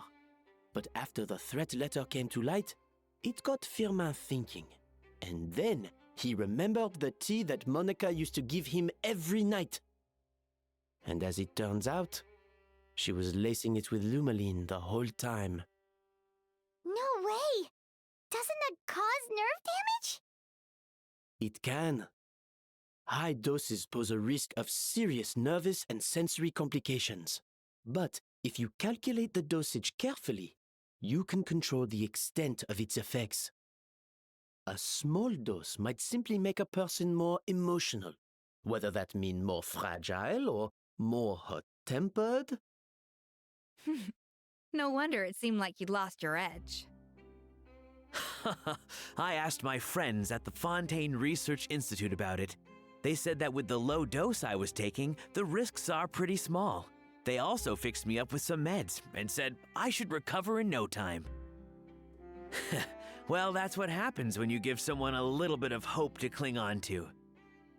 There's more. We believe that Firmin was likely not Monica's only victim. You mean she poisoned me too? Oh, so that's why Savannah's been so irritable this whole time! Let's not be too quick to blame everything on the Lumiline. That stuff can only amplify what's already there. So tasty food will seem like the most delicious thing in the world, while food you don't particularly care for will become utterly revolting. So you better make sure you reflect on your behavior and apologize to every single person you've wronged. I will. I'm sorry. There's still one question that's really bugging me. Why is it that no matter what I do, my Gâteau de Bourg never tastes the same as yours? Is it just... is it because you're a genius and I'm not? It's because the heating element in your oven is broken, you silly goose. What? I felt like something was off during the cooking contest. Once I got around to checking all the equipment, I noticed it right away. There was a half-degree discrepancy between the temperature setting and the actual temperature. All the ovens in the whole kitchen had the same problem, which confused me at the time, but by this point, it's pretty obvious that Monica must have tampered with them. I would have figured it out the day of the bake-off, since the issue affected both our teams. But of course, Monica sabotaged mine so that could never happen. No. I spent so long trying to find out where I was going wrong, and then you pinpoint the problem in just one night? It all comes back to one simple, undeniable truth. You're a genius, and I'm just plain old Savannah. Oh, cut it out!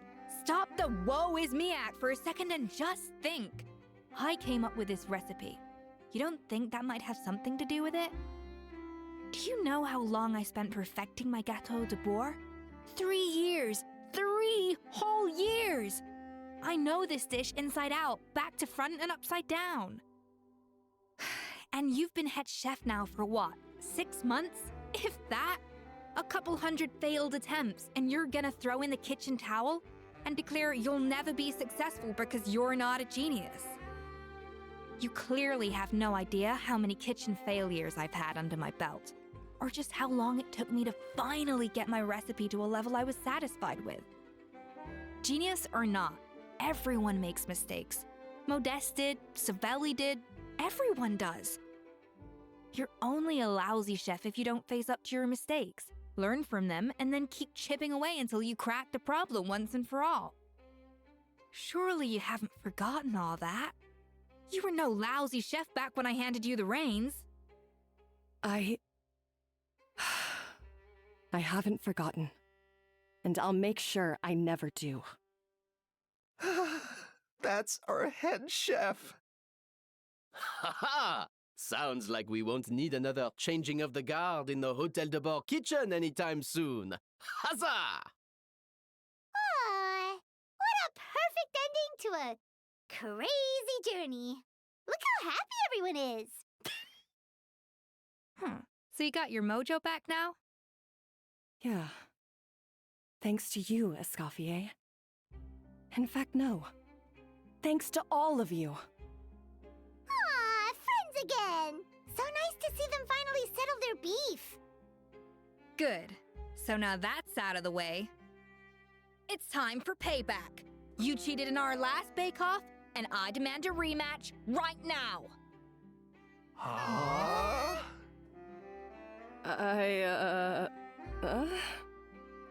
But that was mostly Monica's fault, wasn't it? Right, and also, does it have to be right now? Savannah's only just got her mojo back, and you barely escaped from a death trap. No excuses. This is a cooking contest between 2 top chefs, and nothing will stand in its way.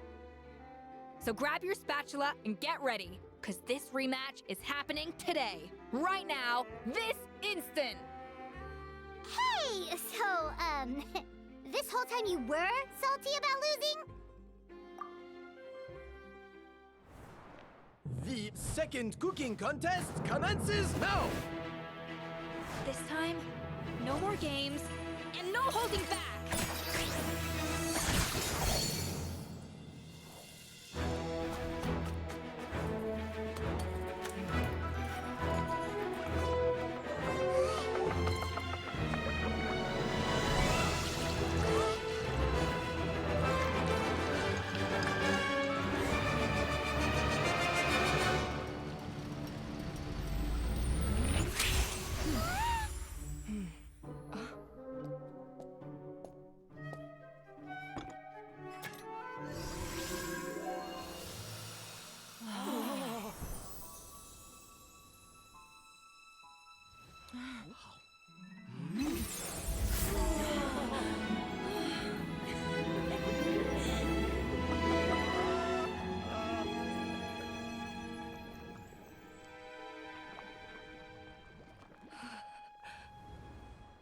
I feel like I don't have the right to be here. Hey, what are you so afraid of? You can't unbake it now. And if you don't serve it, then good or bad, you'll never find out how to improve. If you're too scared to fail, you'll never know what real success tastes like. So? Embrace your failure. Taste it. Digest it. That's the way to success. I don't know. Sounds like it's easier said than done. I'll do it.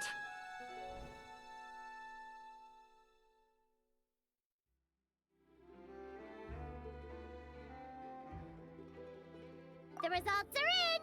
A landslide victory for Escoffier! Quite rightly, too. Piece of cake. Oh yeah, look at that! Savannah looks pretty chipper too, considering she lost. Now, where were we? Yes. Do you have any more questions for me after everything that's happened? I thought Navia would have filled you in. And actually, I said all this to Savannah before I left. Although, as we saw, I don't think any of it sank in. I had 2 reasons for leaving. One was the food safety incident, of course, but the other was that the Hotel de Boer had reached a point where it didn't need me anymore. So I decided to step down and look for new opportunities to improve myself. Improve how? Well, a while back, I got to know a fellow chef from Liyue, and in her, I saw so many new possibilities. She has that same adventurous spirit that Modeste and Sibeli had in their youth. Slime mucus, lizard tails. With her, nothing's off the table. There's a whole world of new flavors out there waiting to be explored, hiding away in ingredients we overlook. Case in point, remember those Romaritime flowers down in the ruins? I used them in the cooking contest just now. Did you taste the difference? What? Paimon didn't notice at all! Half of the art of cooking is dissecting the recipes of previous chefs and figuring out the exact constellation of elements that gave their work its signature taste. And the other half, it lies in freeing yourself from the confines of the kitchen. You've got to go out and explore the endless possibilities out there. Uh-oh. Paimon's suddenly not sure she wants to try your cooking anymore. Don't worry, it's not going to be a free-for-all like in Modeste's time. Before I put anything into my food, I'll obviously do my research, make sure it doesn't contain any harmful substances. In the meantime, take this. It's a recipe for Petit Gâteau de Boer revised version. I tweaked it to suit your needs as busy adventurers. Hope you enjoy, and remember, feedback is always welcome. All right! So, do you ever see yourself returning to Hotel de Boer? Oh, of course. I've already promised Vanishem that I'll come back every once in a while to make sure the quality of the food remains at an acceptable level. You know, Paimon's still a little disappointed that we never got to see the treasure of Remoria. Surely Monica wouldn't have gotten drawn in so deeply if it wasn't for all the mystery surrounding the original Gâteau de Boer. She practically dedicated her life to finding the lost pieces of Modeste's diary. Then went to all that trouble to infiltrate the Hotel de Boer. And in the end, it was all for nothing. Since you mentioned the treasure, between Modeste's writings and what we saw in those ruins, I think I may have figured out the truth. The so-called treasure of Remoria was most likely a substance that the Remorians extracted from Lumitoiles, better known to us as Lumiline.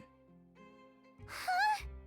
So then, why all the hype back in the early days of Gâteau de Boer? Don't forget, it was a very different era. We could barely even refine sugar back then, so desserts were very much in their infancy.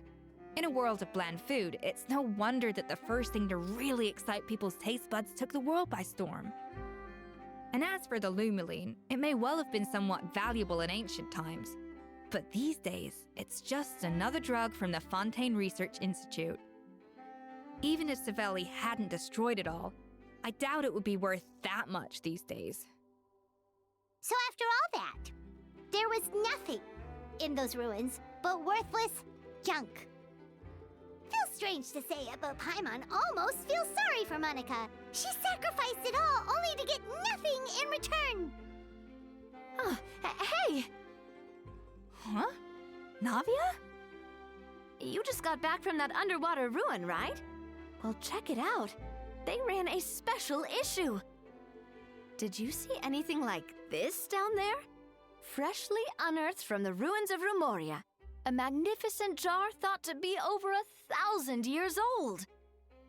Experts say it has immense artistic and historical value. It could be worth an absolute fortune. Wait, isn't that the jar they used to hold the treasure?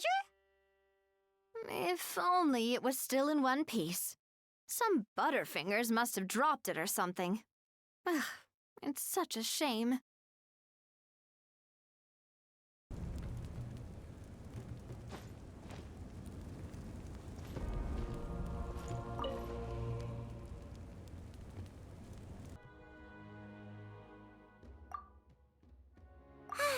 Lately, we've been sleeping well and eating even better.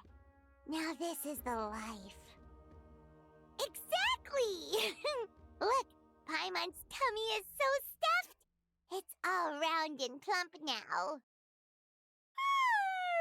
And now it's time for some rest. We've got trouble. Cut that out, it's serious. What are you doing sleeping this late? Who are you, me? Come see us in the speaker's chamber once you've cleaned yourselves up. We're waiting for you here. No! Paimon's not done eating yet. Huh? Oh, good morning. I wonder if they've eaten. Or if they've even gotten up. Maybe I should buy some snacks? Oh, don't tell me something came up on their way here. Relax. I'm sure they're fine. Ah, there they are. See? Just like I said.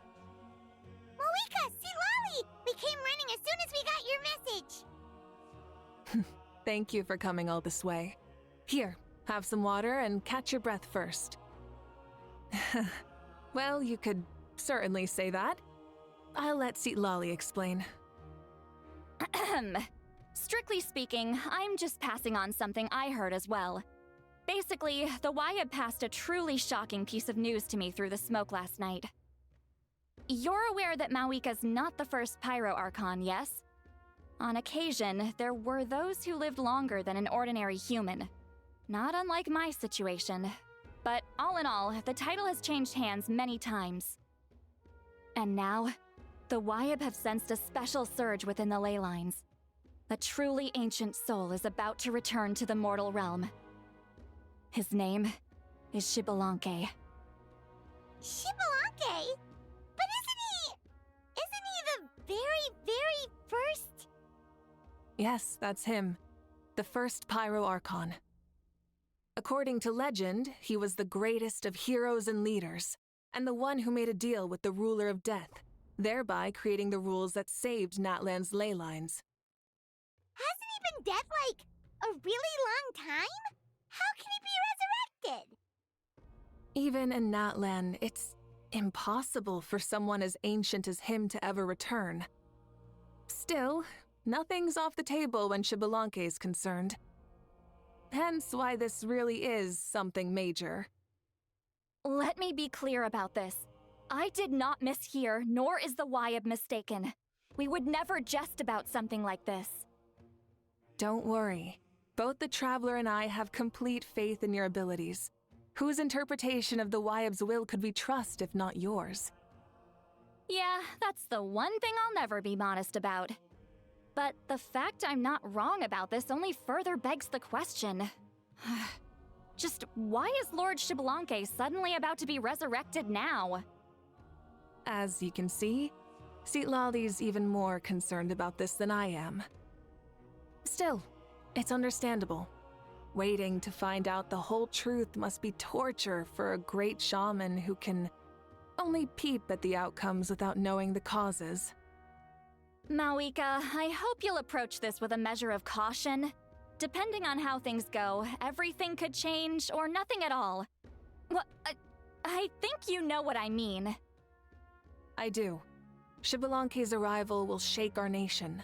After all, we still don't know if he's satisfied with the outcome of this war. Wait! Do you think he'll come and find you? Huh! Well, you can't just up and say things like that! You scared me half to death! That's actually pretty likely. Think about it. People in the same line of work tend to have some similarities, right? Maybe all Pyroarchons share my disposition.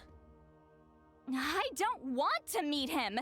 I haven't really mentally prepared myself yet for such a grand occasion. Anyway, my job was just to pass on the message and bring the Traveler over. Now that that's dealt with, you can discuss the pilgrimage. I'm done here. Wait! Where are you going, Sea Lolly? Back to bed! You have no idea how much that scared me. I was up all night. Ugh, can barely keep my eyes open.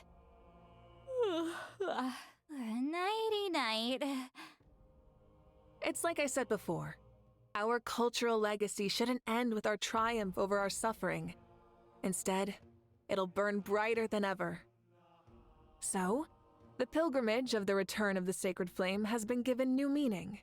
We have chosen to turn it into a pure athletic competition, promoting fair play and encouraging the personal growth of contestants. And this grand tournament will begin soon. Ooh, that sounds awesome!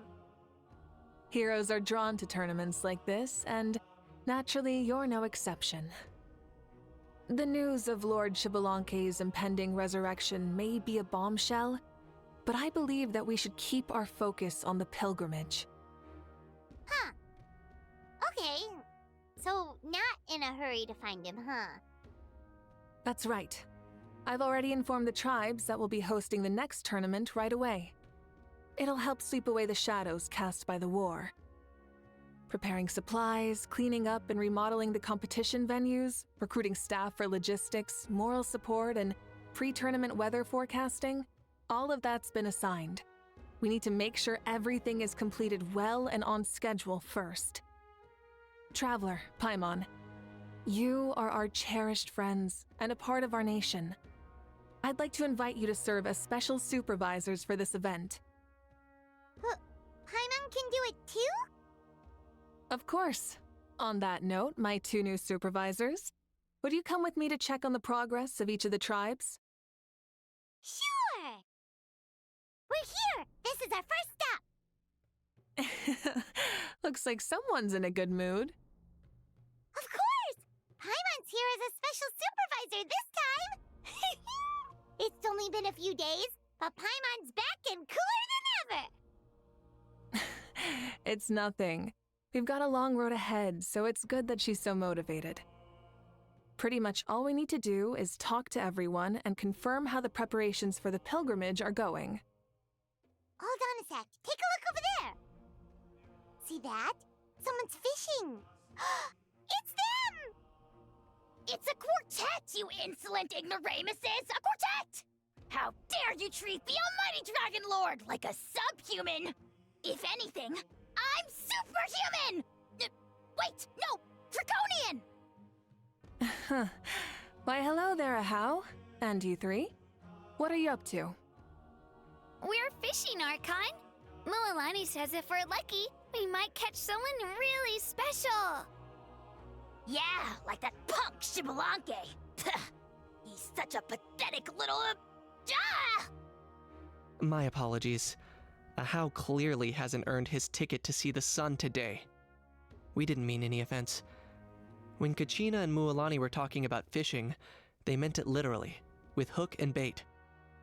Lowly servant! How dare you beat up the almighty Dragon Lord for some ancient fogey that you only know by name? You'll pay for this! I'll start with some chili in your water skin. Ah, so you've heard about his impending return. Did Lali mention that to you? Mm-hmm. We ran into her on the road not too long ago. She seemed to be falling asleep standing up and kept mumbling about something. Oh no! Why is Shibalonke coming back now? Did we screw something up? We couldn't have, right? But what else could have alarmed him so much? Wow, that sounds just like her. And now that you're done, scram. To be honest, it's been bothering me quite a lot. Under normal circumstances, it shouldn't be possible for us to meet Lord Shibalonke, right? So, does this mean something's wrong? As you can see, there are many people that are thinking along those same lines. I believe that... Hey, we've got a bite! Help! Help! Something's pulling on me! It's what's going to save your life. Are you having leg cramps? Help! Hold your breath for now. We'll get you out right away.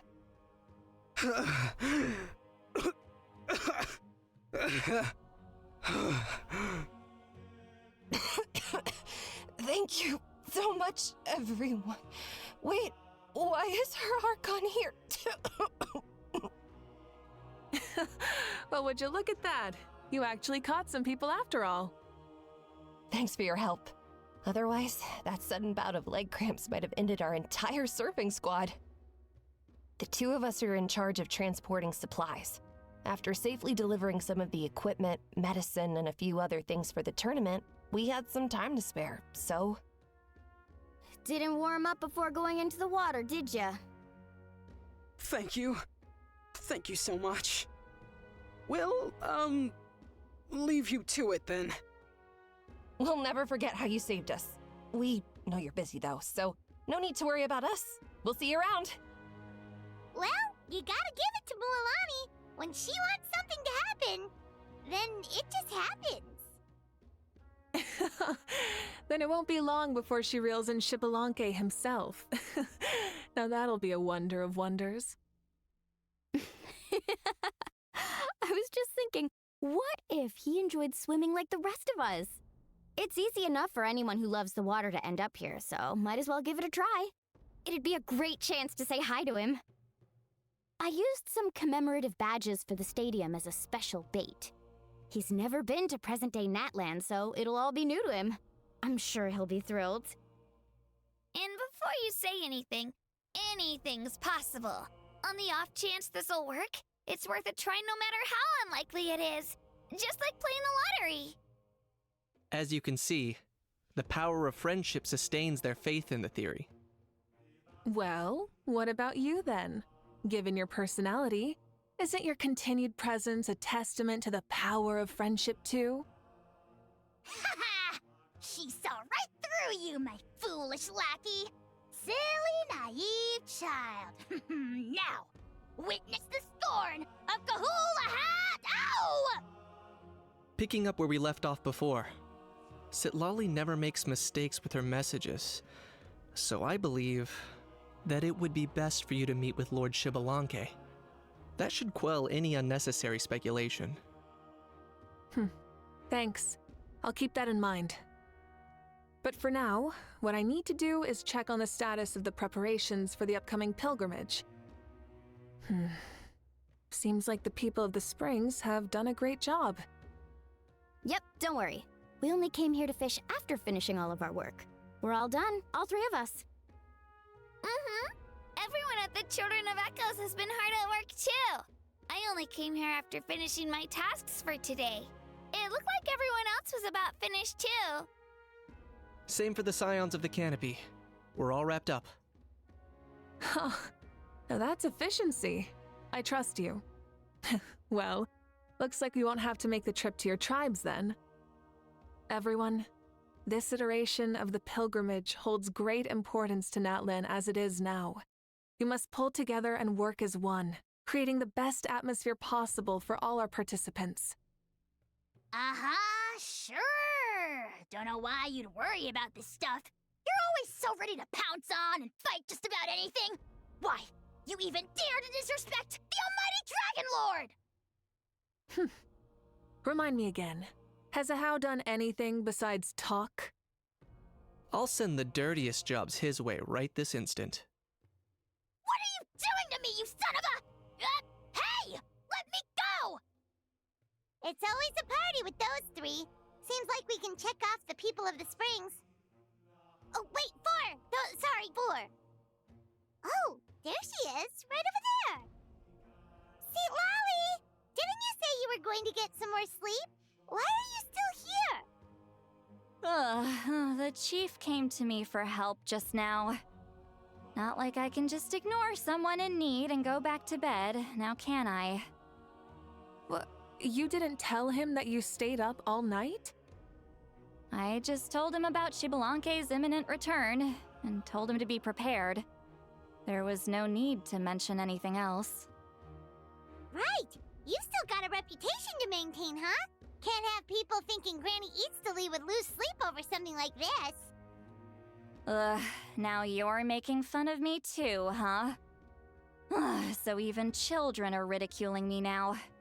This cannot stand. And you! Do you also think I'm just trying to keep up appearances? And you too! What about you, Mawika? No, of course not. Relax, Seatlolly. Xbalanque was no ordinary person. He loved this land as much as we do and managed to forge a miracle through the ruler of death. I don't think he'll give us too hard a time. If that's what even the two of you think, then my worrying seems even more unnecessary. All right, I get it. That's just the kind of paranoid old hag I am. That means I can go get some shut-eye then. You can take a look around yourselves. And if you need any help, feel free to go find the chief. Or Auroron. The chief should be overseeing the preparation of the woven scrolls required for the tournament right about now. And as for Auroron, I believe he said he was going to do some handicrafts at the valley entrance. Come on, you're making it sound like it's my first time here. Rest well and stop worrying so much. We'll discuss the tournament with Auroron. All right then. Good night, everyone. And don't go thinking that Granny Eastly doesn't like hanging out with you just because she's not around all the time. Everyone's been very efficient these past few days. Seems like lots of people are looking forward to participating in the tournament. Ha! Why don't you sign up then? Maybe someone will manage to knock some sense through your thick skull.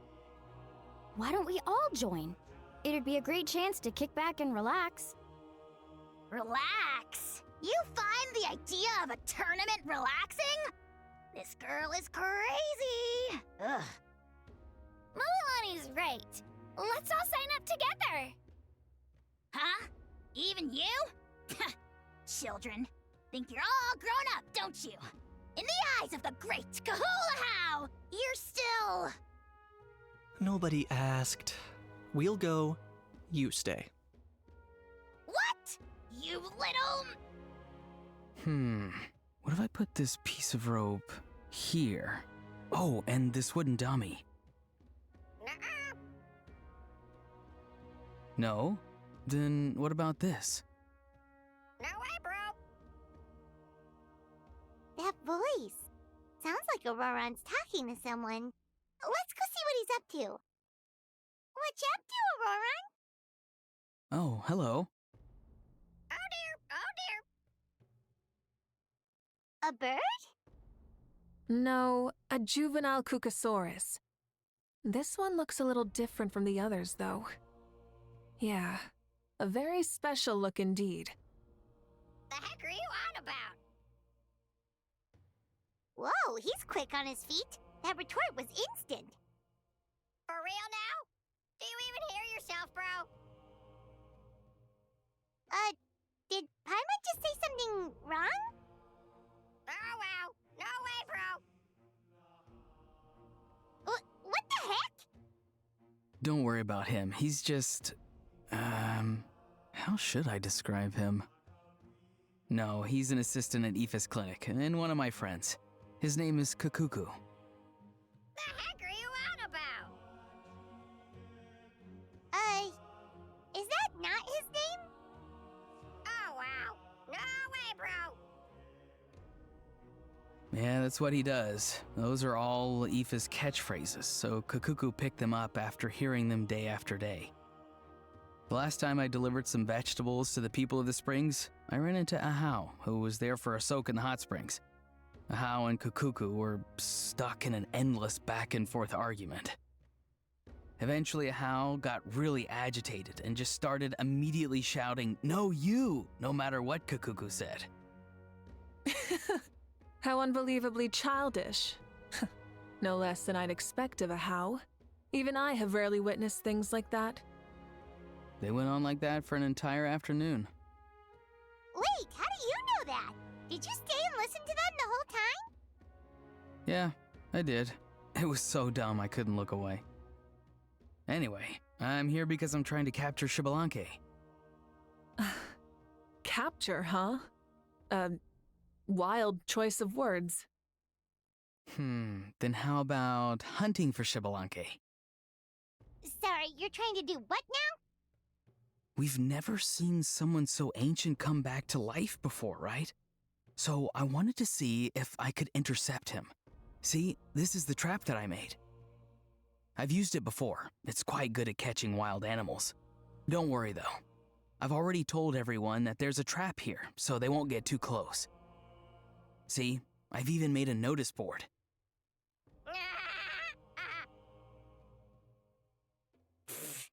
Good luck catching anyone with this. And what are you planning on doing with the poor guy when you catch him anyways?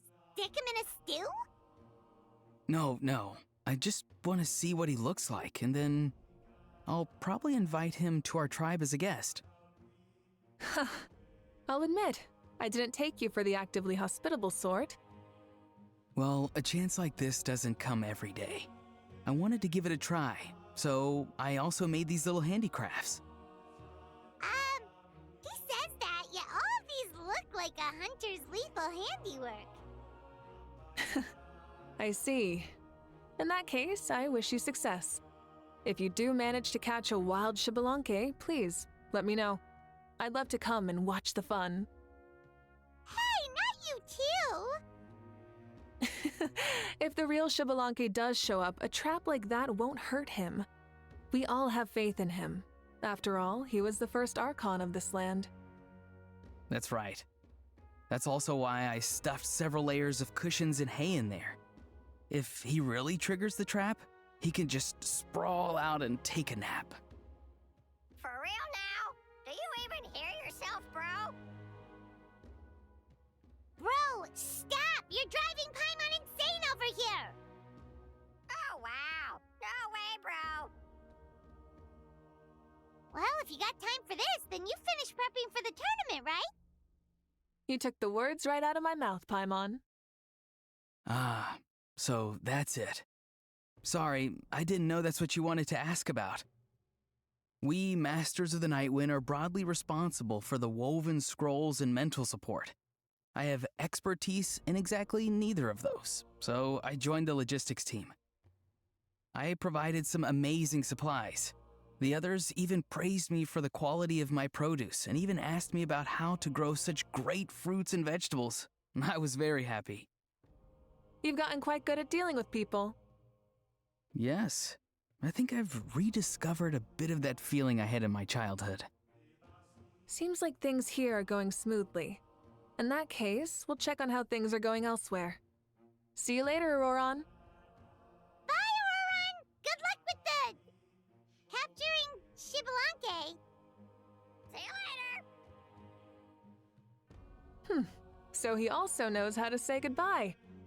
See you later then, bros. Huh? Alright. See you later, my bros. Oh, Moeka. Oh, shoot. What are you doing here? Shilonin, what a coincidence. Oh, hey there, Shilonin. Did you come here for work? Auroron. Did he sell me out? I thought I asked him to not tell anyone that I was here. Nope, he didn't mention you at all. That's so.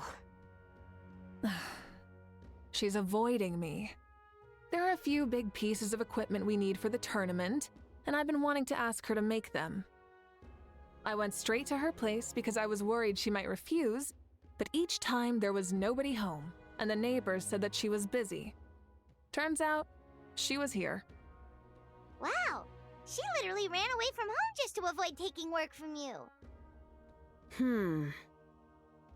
Okay, that's enough about me. What are you here for? Checking on pilgrimage prep progress? Yes, and to see how everyone's doing while we're at it. Still, most everyone we've talked to so far has been pretty interested in Xbalanque. Oh, Xbalanque? Did you just say Xbalanque? Wait, have you been so busy running away that you missed the whole memo about him? Yeah, I'm still trying to wrap my head around it, but if that's what Lolly said, then it has to be true. Everyone's reaction makes sense too. Who wouldn't want to see the first Archon? This isn't a bad time for it to happen either. The war has only just ended, and with their long-standing goal suddenly gone, people are feeling a little lost. I met a warrior from the People of the Springs near the Speaker's Chamber a few days ago. He spent the entire afternoon pacing around the area. I asked if anything was bothering him, and he said that he used to train for battle every afternoon. But now that the crisis is resolved, he doesn't know what to do with himself. Paimon can definitely see that. It's tough when what you've been doing all along suddenly stops being necessary. That's why you want to hold the pilgrimage again, right? To help everyone find a new goal? That's right. We will have competition take the place of ceaseless battle. It'll give us an outlet for our pent-up energy and offer a reward for the blood and sweat we've put into improving and growing. That's the meaning of the pilgrimage of the return of the sacred flame today and in the future. Sounds pretty good to me. I am starting to like this new pilgrimage already. But, how do you feel, Mawika? About Xbalanque, you mean? It's okay, I guess. Shouldn't you be, a little more nervous? He's our nation's progenitor. You sure he's not coming to just supervise your work? You sound like someone who's finally gotten the chance to strike back after years of oppression. Hey, don't put it like that.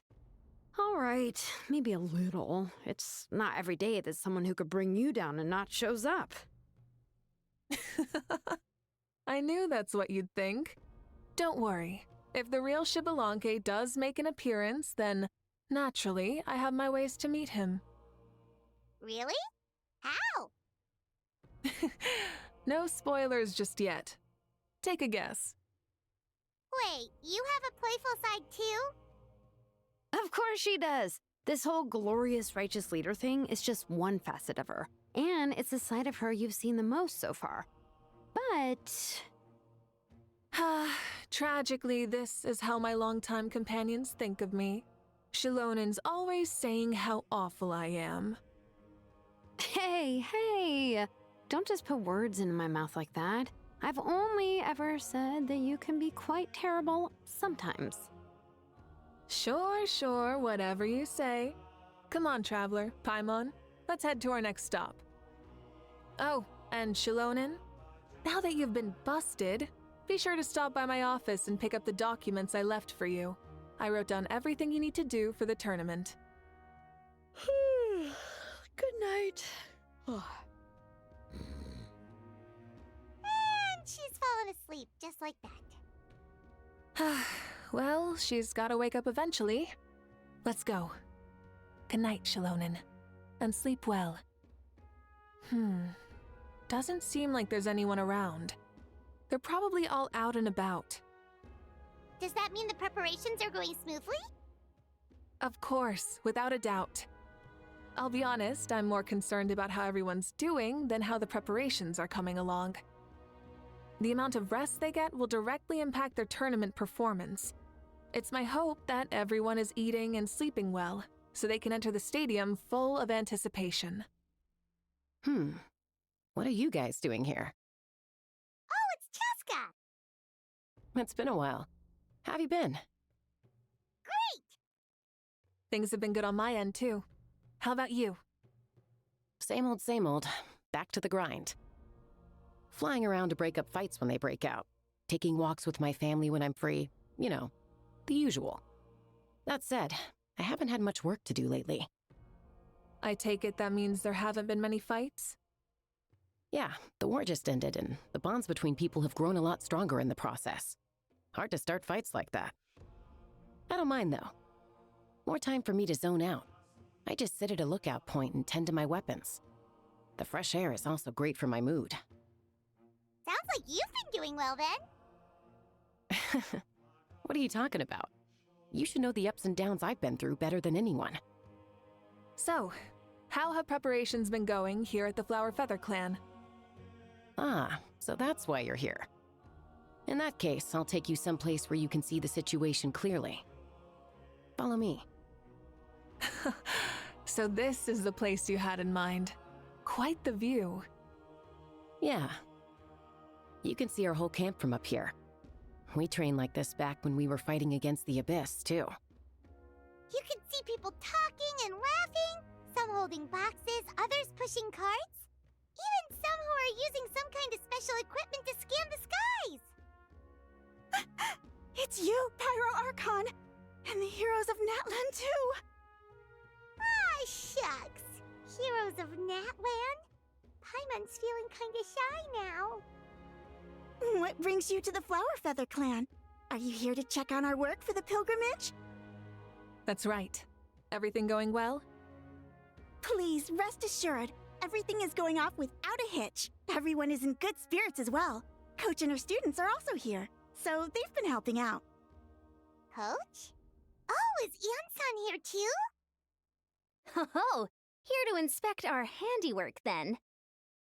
Lots of folks from the Flower Feather Clan have gone to train for the tournament, and my students just so happen to want to get some exercise, so I brought them along to help. The rules of this tournament are different from before. We're here to compete, not to select the strongest warriors. Everyone finds that quite novel and is taking it very seriously, treating it like a completely new type of challenge. Look, they're all over there. Hey! Please rest completely and totally assured that with us here, we'll get all the tasks done on time, no problem, and no questions asked. Whoa, they're all so reliable. Like coach, like student, huh, Ian-san? You flatter me. We're just here to help. These exercises are high frequency but low intensity, which is perfect for our training. I helped Aoife bring a whole stack of medical supplies from his clinic to the stadium yesterday. Didn't even break a sweat. Easy peasy. Didn't even break a sweat, you say? Yeah, Aoife was sure sweating a lot, though. Not that I blame him. Doctors don't need to be that physically strong. Not even vets. Especially not compared to the toughest coach in all Natlan. Tough, they say. Stuff like this isn't even intermediate level. And that's why they call you tough. I respect it, though. I doubt I can think of anything that you can't do. Paimon agrees! In fact, after staying in Natlan for so long, even we've begun to feel like there's nothing we can't do. So you think it's something about this place? Yeah, exactly! Now Paimon often finds herself thinking, compared to those super tough battles we fought and won, this is nothing at all! I'm glad you feel that way. It's not often that people can focus on the silver lining after everything that's happened. Being optimistic also tends to make people grow happier the longer they live. Keep up that attitude, and you'll go from strength to strength. The wind is rising. I think I hear something on the air. I'll head out on patrol. Have a nice chat, and just let me know if you need anything. Sounds good. See you later. And she's off. She really comes and goes like the wind. I'd say that it's effortlessly cool moments like this that make her so endearing. Well, what's next for you? you three look relaxed. So I assume you're pretty much done with all the important stuff? We've already checked up on each of the tribe's progress, and everything is going smoothly. Well, we didn't quite get around to the Children of Echoes, but from what Kachina says and seeing how Shilonen's doing, it seems they're fine. No need to check up on them. Don't worry. Things have been progressing over at the Collective of Plenty, too. So, that's it for the day. The only thing left to do for the next couple of days is persuade Shilonen to finish her part of the work. Oh, I'd love to see the face she'd make if she heard you say that. Since you have time, why don't you give me a hand? As you already know, Mawika, I'm responsible for designing the tournament course. Well, it's almost complete, and I've built a mock course. Want to do a trial run? Wait, so you mean we can get a sneak peek at what the competition will be like? Indeed. You know that Mawika can't personally participate in the tournament, right? As the Archon, she must serve as both host and judge. And as special supervisors, you can't sign up either. So, this is your best chance to experience the course. Say no more, or my hair might spontaneously combust. Come on, just show us the course already. All right, follow me.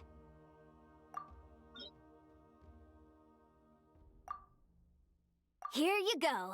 What lies before you is a mock-up of the course that will be used for the upcoming tournament.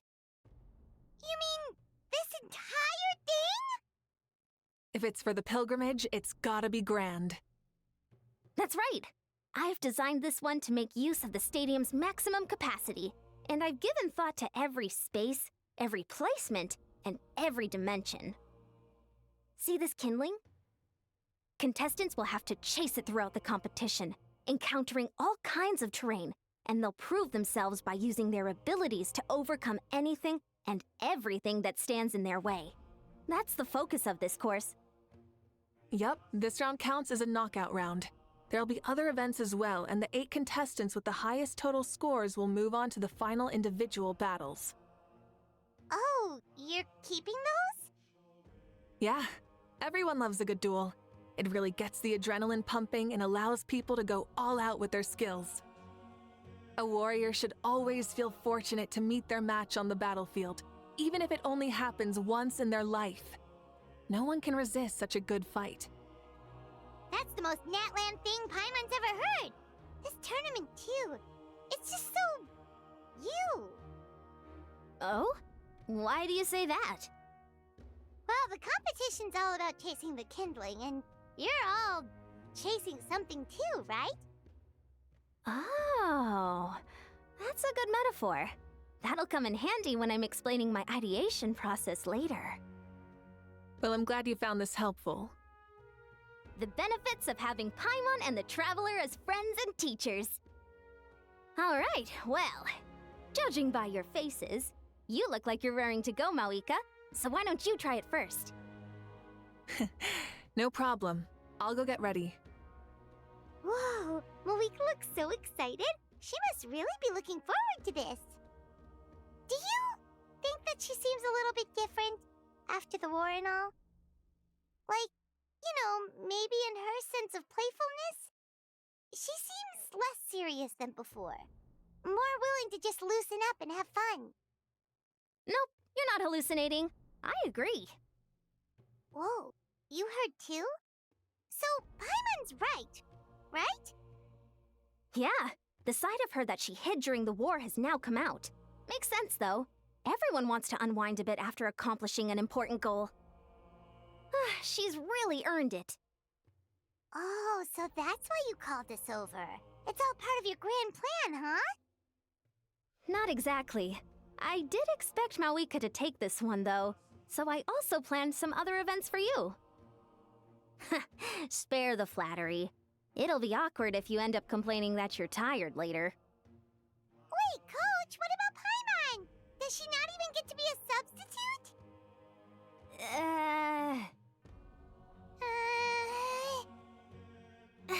You have not yet met the basic criteria to even begin training. Practice a few more years and come back, and then we'll see. Aw, come on! I'm ready. All right. Course complete. Good job, contestant. Here, have some water. You're too kind. Thank you, my dear audience. And thank you, Coach. Well, what do you think? First things first, let me just say that the enemies at the end were definitely not part of the plan.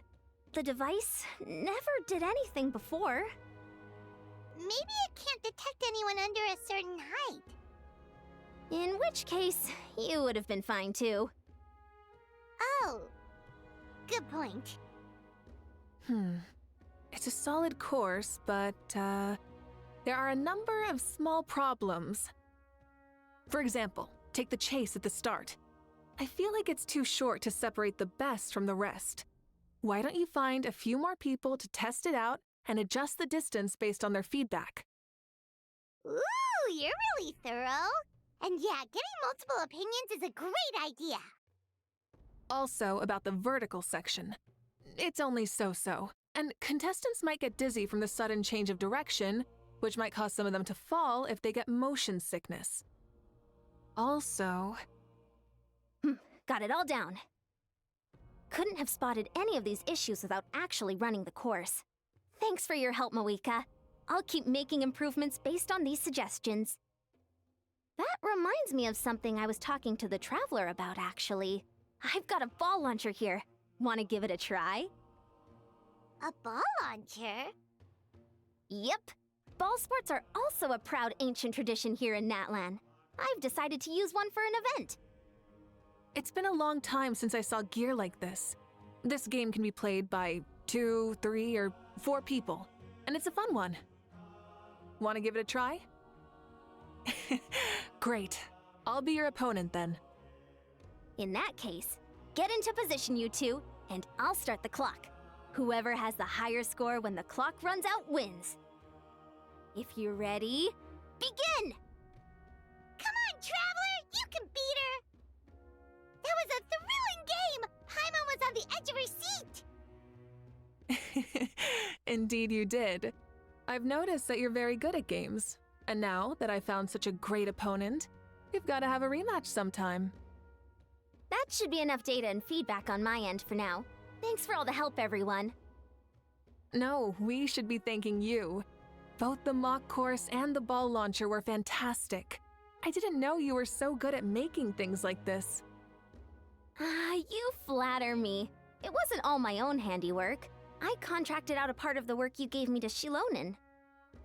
She was a little reluctant, but once I mentioned that you were the one who had asked me to find some helpers, she volunteered to help. Oh, looks like I also have you to thank for her negative views about me. How much would you say you contributed? 30%? Absolutely not. I'd say 10 at most. Please do not blame your problems on me. Your attendance was a pleasant surprise, Traveler. Paimon, I didn't think you'd have time to try the ball launcher out for at least a few more days. Thanks for coming. Huh, you know what they say, embrace the unexpected. Well, I'm just glad that you had fun. You know, we should probably call it a day. I need to get going now anyway. Those improvements won't make themselves. See you later. Bye, see you soon. See you soon, Coach. It's not every day I get to call Yansan that. Did you see the look on her face? She almost jumped out of her own skin. You kinda enjoy messing with people, don't you? Really? I never noticed. Anyway, we've been out and about for so long. You must be hungry. Come on, let's go get some grub. My treat. Well, okay, Paimon takes it all back. You're the best person ever. Hey there, boss. I'm here with some guests. I'll have the usual. Ah, Pyro Archon. Welcome, welcome. It's been a while. Glad to see you with our new heroes, too. Boss, this is the Traveler, and this is Paimon. Hi there. Greetings to you both as well. You'll have the same as before, then?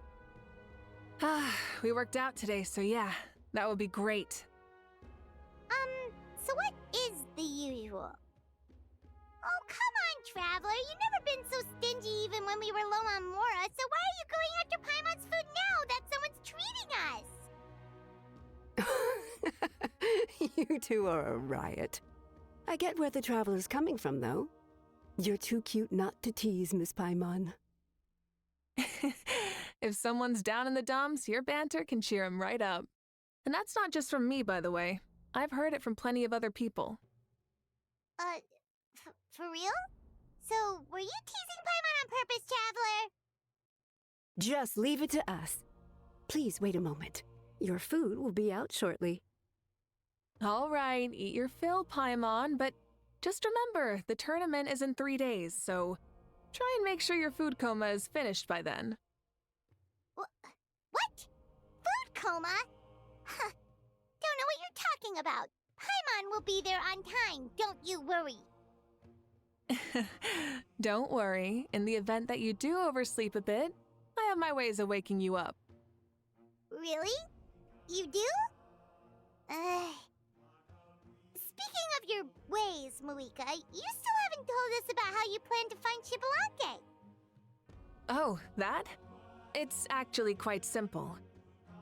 Xbalanque is a native of Natlan. The records speak of him as a wise, brave, and upright man, and refer to him as the first son. People like that tend to be like me, passionate about competition. The more they disdain dishonest ways of winning, the more they'll celebrate a fair victory. You could call that a trait shared by all the heroes of Natlan. They're full of energy and passion, and despise victories born of deceit. Conversely, they're constantly drawn to things that are full of hope and excitement. You mean Xbalanque might want to take part in this upcoming pilgrimage? It's not a matter of might. He will. It's precisely because such an important figure will be participating that we must prepare the best tournament possible. Checking in on the various tribes was also to ensure that we'll be prepared to give him a warm welcome. So, all we need to do is to look for him in the stadium on that day. As the first Pyro Archon, he should have no problem running away with the whole competition. But isn't it a bit unfair for the Pyro Archon themselves to participate in such a tournament? After all, everyone else is just an ordinary human. When Xbalanque ascended to Archonhood, he did so as a human. I see no problem in allowing him to participate in this event as a human from ancient times. Also, my ineligibility for this event is not due to being Archon, but due to my obligation to serve as host and judge. Huh. That's kind of like Moika's life as Archon. She hasn't lost her human side, she's just too busy to indulge it. Oh, another good summary. I'll be sure to write it down and include it in my autobiography. You're working on an autobiography? No, I was joking. Even Xbalanque didn't write one, so why would I? Still, if on the off chance I ever did write one, you two definitely be in it. Then, can Paimon have a super long title? Sure, as long as you want. So many dishes and such huge portions, too! Paimon spies mountains of meat as well! Wowee! You know this is just a normal breakfast, right? Wait, what? Our Archons always had a healthy appetite. Please enjoy the food while it's still hot. Food never tastes as good once it gets cold. Judging the state Paimon ate herself into, I assume you'll be staying someplace close by. Is that okay? Actually, since it's so beautiful around here, we were planning to stay in the area for a few more days anyway. See the sights and all that. Of course you can. I'll go arrange some accommodations for you then. All right, I'll leave you here. Have a good rest. All right, good night. How do you feel? Want another drink?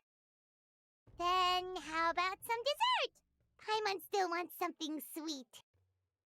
Why are you looking at Paimon like that? There's always room for dessert. Lord Xbalanque is coming back, huh? Well, I didn't see that coming. Wait, what's that look on your face? Don't tell me you don't even know who Xbalanque is! What kind of idiot do you take me for? I was just thinking about it. I mean, we just managed to defeat the Abyss for good and fulfill the wish of all the citizens of Natlan, past and present, so why is he coming back now of all times? Yeah, if he's here to help, the war's already over. And if he isn't... I just had a terrifying thought. What if he's actually some kind of villain who's come to steal our victory? Isn't that how the novels usually go? What? No, don't be ridiculous. Novels are just fiction. Don't you dare slander our great hero. You're talking about Lord Xbalanque here, the one everyone calls the First Son. Also, even if what you said were true, I don't think our Archon would lose. We all saw that one punch of hers. The power in it was like... Yeah, I agree, but I bet Lord Xbalanque is no slouch either. Say, if they fought, who do you think would win? Well, you got me there. Well, as someone living in this age, I've got to vote for our Archon, right? Live in the now, seize the day, and all that. Man, now that you mention it, a fight between those two is bound to be a terrific one. Huh, what I wouldn't give to watch. All right, enough with that nonsense. It's already super late. If we keep hyping ourselves up, neither of us are going to get any sleep tonight. The way they're talking about the Archons dueling each other almost makes it sound like a beetle battle. Yeah, they really do love their contests of strength here in Natlan. Whew. All right, Paimon's done eating. Let's head back and get some sleep. Hey, wake up, wake up! The tournament's about to start! Oh no, we've overslept! Only a little bit, but... Okay, wash up and pack your things. We gotta go, go, go! Ah! Paimon can't believe it, but we could totally called it! How could we have been so careless?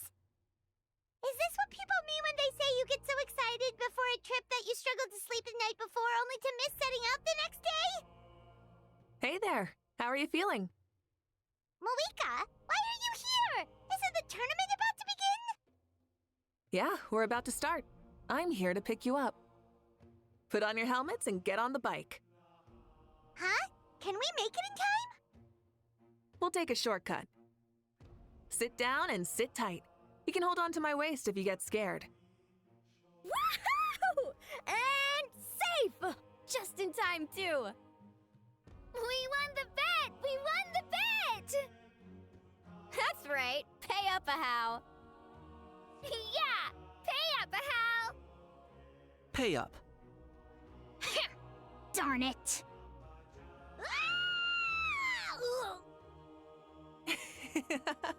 How do you like that? A short Flame Strider show to start us off, and to introduce and welcome Natlan's great friend, Tumaini. Woohoo! Sure pulled off that stunt pretty neatly. How can you call that a stunt? Wait, what do you mean, pulled it off? That wasn't supposed to be part of the show? Everyone, welcome back to the pilgrimage of the return of the Sacred Flame. Once more, I will say a few words before we begin.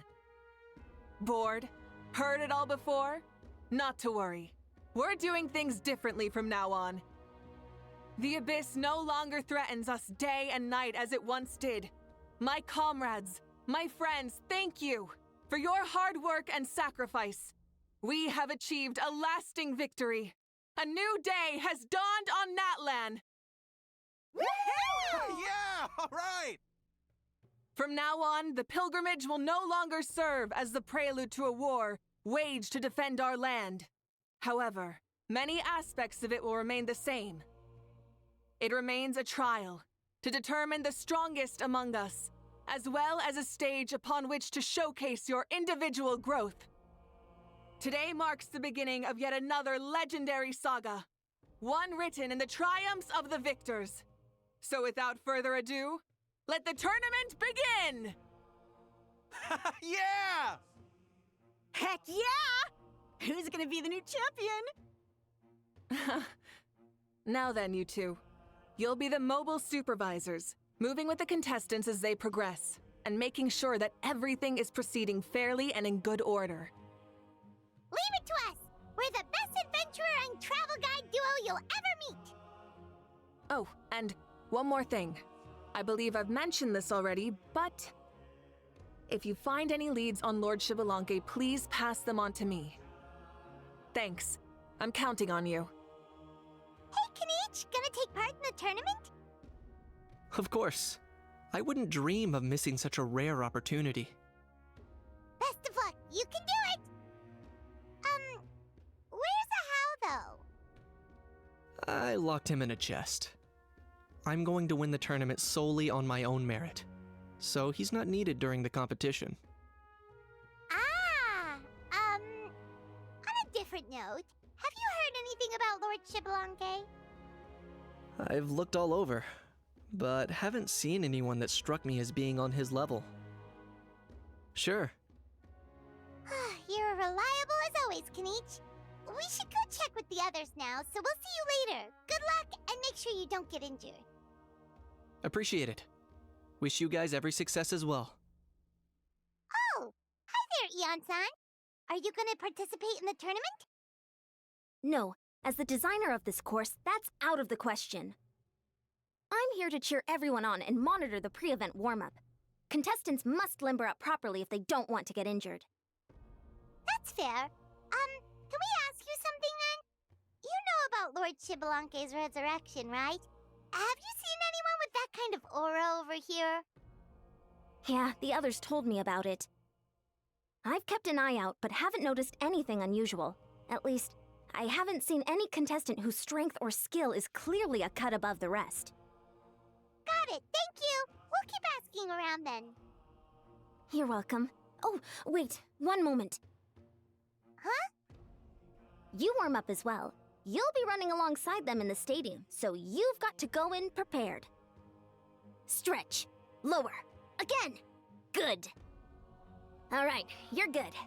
You may go. Thank you, Coach. Paimon feels like even her blood is boiling. Ha! Woo! Oh? Well, hey there, Traveler and Paimon. What brings you here? You... I'm not buying what you're selling. The Traveler means it! Still, Paimon didn't think you'd be taking part, Sweet Lolly. Given who you are you sure it isn't against the rules? Though not a violation per se, what it will be is an unpleasant surprise for the youngsters. Normally I stay out of this kind of event. Don't want to put too much pressure on everyone else. But we're celebrating the end of the war here, so I'll give the occasion the respect it deserves. Good luck then! Make sure you show off your super majestic side, alright? Well, aren't you the sweet talker today? Too much syrup on your pancakes this morning?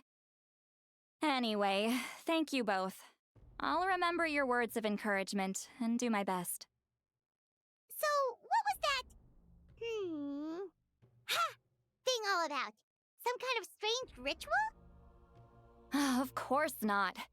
I was using my power to search for Lord Xbalanque. To be more precise, I was trying to look for him in the world of souls. After all, I also have no idea what he might look like. Still, nothing so far. But why? He is the first Pyro Archon after all. Isn't it a given that he'll be revived with an unimaginably large amount of power? Yeah, we don't have any leads yet. We'll check for leads somewhere else. Good luck, Granny, and take care! Be on your way now. Oh, and take care of yourselves too. Granny Eatsley will display her dashing self on the competition grounds soon enough. 1, 2, 3, 4, 2, 2, 3, 4.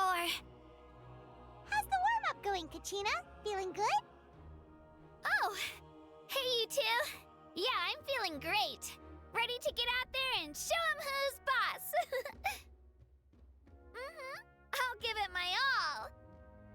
I mean, I don't know if I'll be able to win again, but as long as I learn something from the experience, that's enough of a win for me. Yeah, having the right mindset is everything. Yep. Oh, by the way, have you seen anyone who seems like Lord Shibalanke? Lord Shibalanke? I don't think so. A powerful figure like him is sure to attract attention wherever he goes. Like Moalani and Kanich, only even more so. I haven't seen anyone like that, though, so he probably hasn't passed this way. All right. Thanks, Kachina. We'll go take a look around. Focus on taking care of yourself as well as winning. I will, thank you. We're back! Ah, supervisors. Your report, please. How are the contestants doing? Madam Host, the contestants are doing great, and the competition is proceeding as scheduled. However, when it comes to Shibalanke... No leads, huh? The competition is almost about to begin, and there's still no sign of him?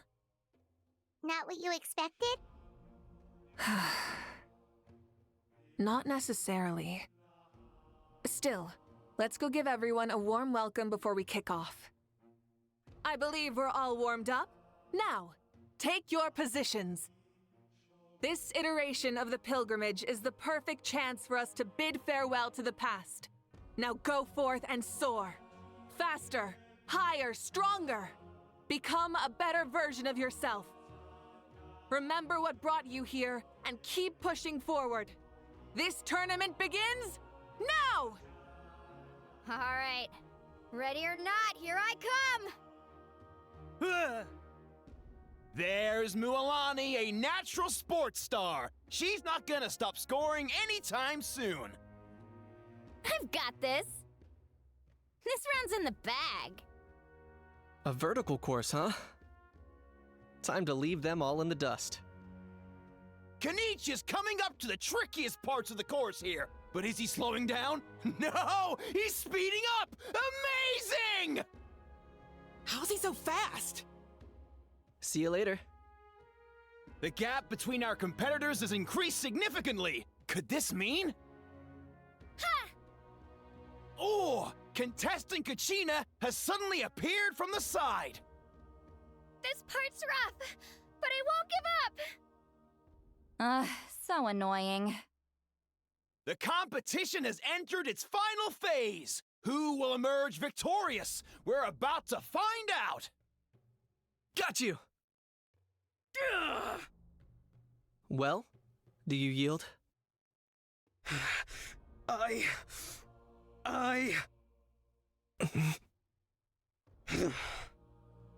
yield. Our champion has emerged, and his name is Kanich! Kanich! Kanich! That's amazing! Woohoo! Yeah, that's our Kanich. I knew he'd win. What? So not only is the little punk hard to kill, but he's good at fighting too? Guess he does have some skill. You beat me fair and square, Kanich. People always talk about how tough you are, and now I can say for sure, they're not exaggerating. It's funny. I was thinking to myself earlier that I might have a shot at winning this. Unless I have to face Kanich in the final. Come on, dude. What are you talking about? Losing to Kanich isn't really a loss at all. You've more than proven yourself, too. You could beat me up 30 times over. Huh. Hear that? They're recognizing your strength as well. Keep up the good work. Let's have a rematch sometime. Yeah. They're both so good. But wait, if that's the end, where's Shibalanke? Wait, aren't we missing someone?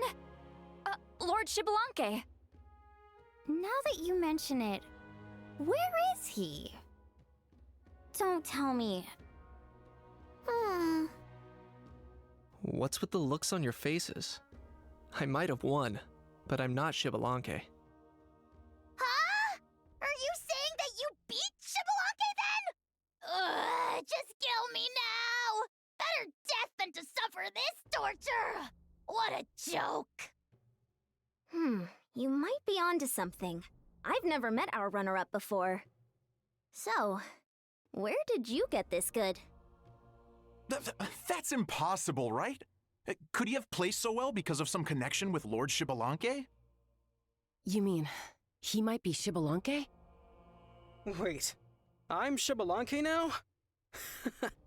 That's news to me. I've got it!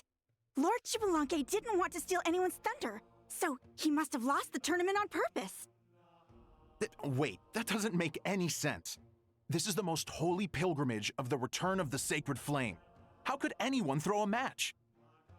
Whoa, did Paimon say something wrong? Now everyone's talking about Xbalanque. Still, that guy was almost too good, wasn't he? We've never heard of him before, but he was still going toe-to-toe with Kinich. Could he really be? Huh? What are you looking at, Moika? I felt that something was off since the tournament began. Reflecting back on it, it wasn't because I could sense Xbalanque's power, but rather that I could not. Please, excuse me. Wait, she's going straight in the direction of the other contestants? There you are. No unimaginably strong soul aura, nor any whiff of extraordinary power. But I know, beyond any doubt, that you are Xbalanque himself. Huh? Who's that? I've never seen him before. Isn't that Mauso? Like, Tato's grandson?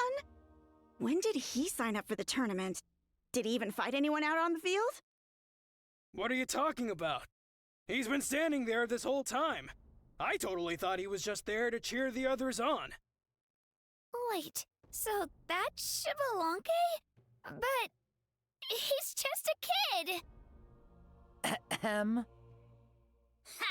Ha! Well, this kid doesn't look like he can take a single punch from the almighty Dragon Lord! Kahula how! Just give me 1 second and I'll... Huh? That's Lord Xbalanque? But, I mean, he was right next to me for most of the tournament. And he didn't seem very, well, Xbalanque to me. You recognized me? Perceptive. No less than expected of this era's Pyro Archon. Forgive me for asking, but how did you do in the latest tournament? I didn't even make it to the final 32. No! This is a joke, right? It has to be. It's clearly staged. Out of my way! I've got to see Lord Xbalanque for myself!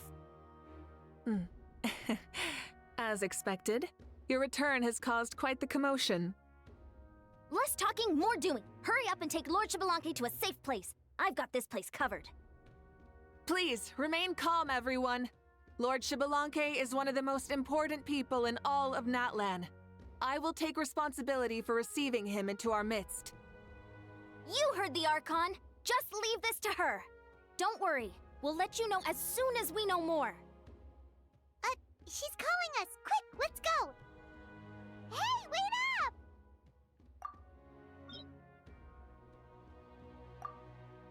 Okay, this should be far enough. Sorry for making you walk all this way. I am Natlan's current leader and Pyro Archon Mawika. Lord Xbalanque, I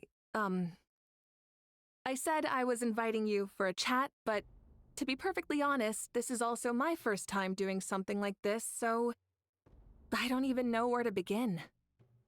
Oh? Oh no, he doesn't sound too impressed. You mean you've never hosted a long dead guy on his first trip home before? No worries, it's a first for me too. I didn't realize you also had a sense of humor. Wait, really? Hang on, I think I just realized something. You're telling me that neither you nor your companions know that I, Xbalanque, was totally hilarious? All the woven scrolls regarding your life depict you as a wise and upright person. According to legends, you also use the Divine Throne to negotiate with the Ruler of Death, establishing the set of rules unique to Natlan. As for your sense of humor, no sources have ever touched upon it. Maybe it's better to say that we know even less about you than we expected. I see. In that case, allow me to reintroduce myself. I am the first Pyro Archon, Xbalanque. You may call me Dear Beloved Son, or just Lanque for short. Wow, talk about being overly familiar. And these two are? Allow me to introduce the Traveler and Paimon. They're important friends of Natlan and our companions. Great heroes who helped us defeat the Abyss for good. Ah, I see. I was about to say, why did a child follow us all the way here? Though you could say the same for me. And judging by your expression, that's exactly what you're saying. And there's where you'd be wrong. This body belongs to a child of present-day Natlan. I'm only possessing it temporarily. I see. Your physical body couldn't be revived, so you had to borrow someone else's. But what about the original owner? Is he, okay? No need to worry. My existence has not affected this child in any way. This body's original occupant is currently experiencing a fantastic dream. I have my own plans, and as for my reasoning, you'll find out soon enough. Alas, this borrowed body is a bit lacking when it comes to exercise, and hasn't really trained any aspect. I tried my best at the tournament, but could only get so far given my physical limitations. Oh, that explains why you couldn't make a deep run. You're not used to this body, are you? I wish that was the only problem. I'm simply unable to do a lot of larger movements. Oh, and my usual climbing and jumping motions aren't exactly suited for him either. Also, you've got to be twice as careful in a borrowed body. If I pushed him too hard and got him hurt, I'd be no better than a criminal. I could never do anything like that. Indeed.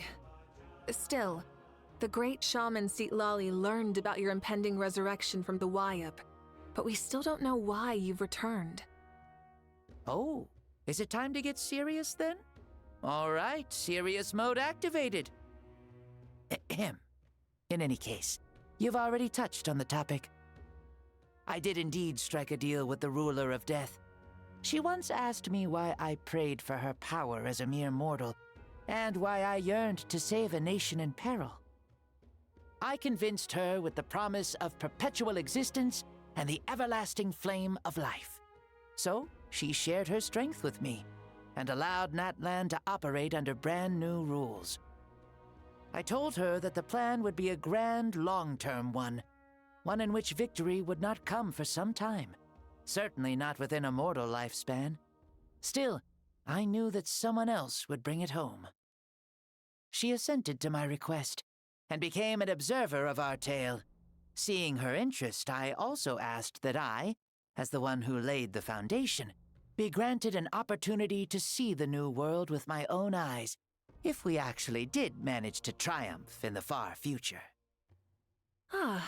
So your return is a special favor granted by the Ruler of Death. More like a bet I made with her. Even gods have things that pique their interest. I bet correctly on the outcome of this war, so this trip is my reward. How do you feel about the Natlan of today? Does it meet your expectations? Oh, I like it a lot. Could you tell me more, by the way? I'd love to know how you managed to win the war.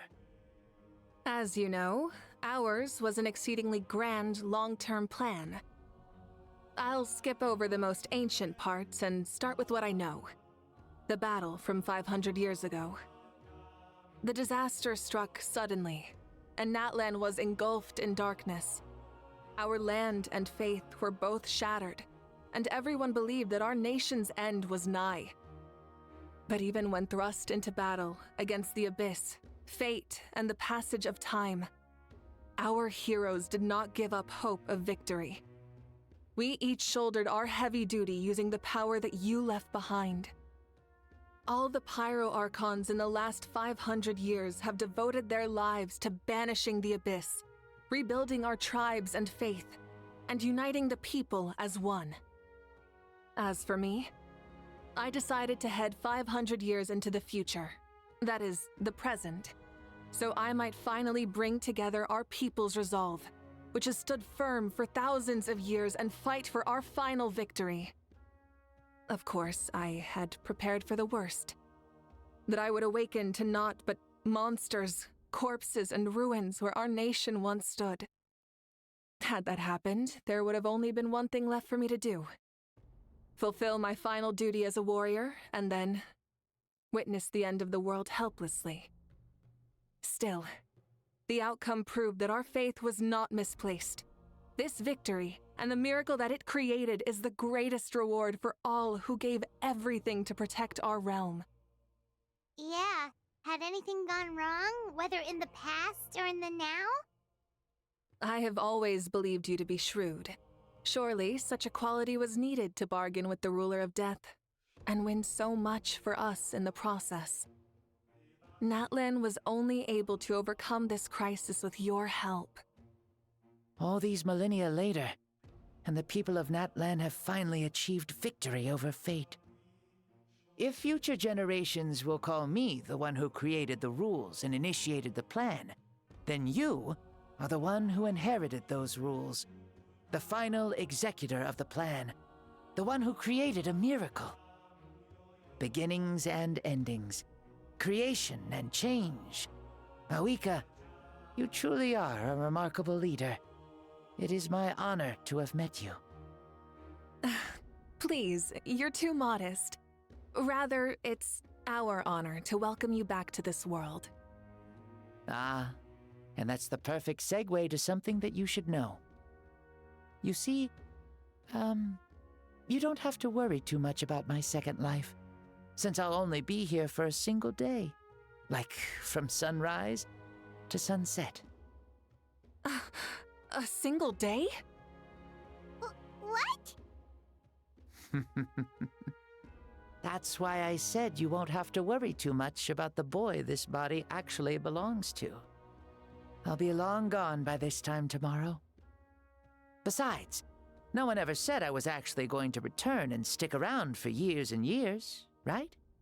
This is just a short little outing back home, so I can see some of my compatriots again. Still, I've got to say, it has not been an easy trip. After being resurrected, I woke up in the home of a normal boy and wanted to take a quick dip to relax, only to have my trouser legs snagged by a fishing line that came out of nowhere. And once I finally made it to shore, I decided to take a stroll and see the sights, only to step into a trap along the way. Beats me who'd put a trap out there, and there wasn't even anybody around to check it. Thankfully, the bottom was pretty soft, so I lay down and took a nap before getting up to continue on my merry way. This is so embarrassing. After countless trials and tribulations, I finally managed to sign up for the tournament. But then, I ran into a girl who claimed to be a fitness coach. She insisted that my muscles weren't up to snuff, and made me do twice as many warm-up exercises as everyone else. Oof, you guys in the future sure have it rough. Well then, what's next for you? Oh, what a great question. I was just about to get to that. You're a pretty considerate gal. So, I do have a small wish that I haven't been able to fulfill. I managed to participate in the pilgrimage, but alas, my potential is restricted by this form. It sure would be nice if I could show everyone what I could actually do. Why is he stealing glances at us like that? Well, now that I've said it, care to help an old man out, hero? Ahem. See, I was also quite the formidable warrior in my time. Surely a match for Mauika. I mean, I was the first Pyro Archon after all. I could shake the cliffs with a single punch, scale mountains with a single leap. Very formidable indeed. So, you'd like to spar with me? Yes. Using your current body? Will he be able to handle it? Don't worry. I'll find a suitable location for our duel, and a way to keep this body safe. The first sun. The ardent sun. This star is a flame, burning with a passion that will consume all. From the moment I first saw you, I knew you to be a true warrior, just like me. Surely you shall not refuse me this battle, O inheritor of my ancient name, the Burning Sun, Kiongozi Mauika. I accept. Brilliant. In that case, let us free ourselves from mortal shape. Let the ancient souls guide you to the true arena of duels. What is this place? Is this a temple of the spirit? This is the land of the sun, created by my soul. Only the sun and those blessed by it can survive here. Me, you, and you. The sun, the other sun, Blessed One 1, and Blessed One 2. We've been blessed by the sun? The sun will remember the most virtuous stars. You are hope itself, the most radiant, most important friends we could have. We have invited you here, so you may witness the clash of suns. Huh, I see. We've manifested in an almost fully spiritual, consciousness-like form, removing the limits of our flesh. That's right. As I said, I knew you to be a born warrior the moment I laid eyes on you.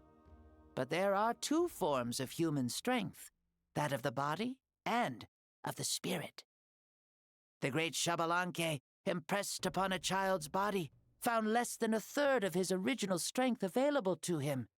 In that form, I'd lost my strength of body. But here, we meet as our true spiritual selves. In this place, even a child may shake heaven and earth due to the great soul within. What makes a true hero? Someone strong of body, or strong of mind, or must one be strong in both to surpass human limits? Which of these are you, Mauika? Well said, Xbalanque. Let us prove our mastery of both strengths through this battle. To Natlan, to each other, and to the rest of the world.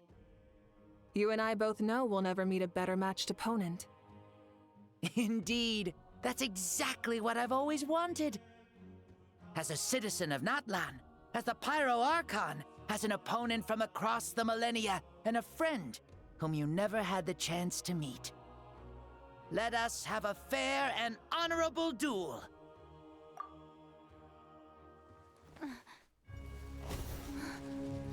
Our fight will end when the flame is extinguished. Fine. You ready?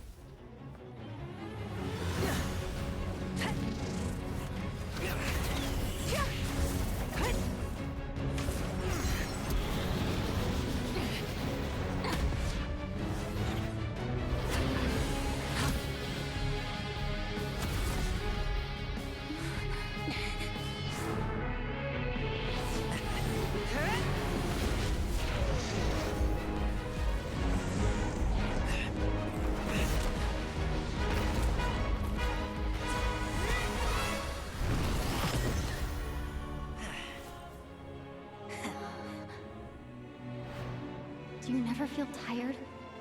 Or hopeless? No. In war, there's no time for that.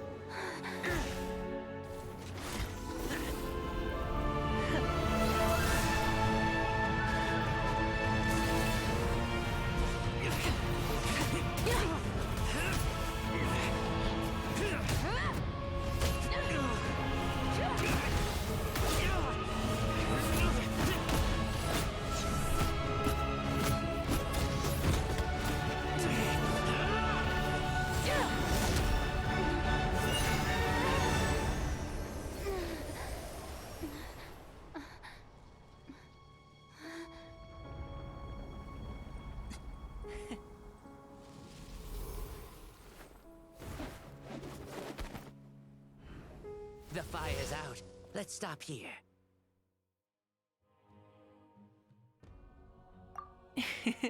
It was a great fight. That was an exhilarating battle, Mawika. Looks like this old man's still got some fuel left in the tank after all. You jest, Lord Xbalanque. Your spirit is as strong and youthful as ever. Come now. Can't you tell I was making excuses for coming up just a hair short? Not by much, just the slimmest of margins. Yet still, you actually won. I've always seen myself as the strongest warrior, but it would seem that the inheritance of ancient names has proven its worth after all. I bear the name Kiongozi, the leader of our people. After countless generations, this name came to you, and you used the power it accumulated over the years to defeat everything in your path. This battle has been most meaningful. Beyond the facts of victory and defeat, I've also learned a lot about you. Take, for example, your strength.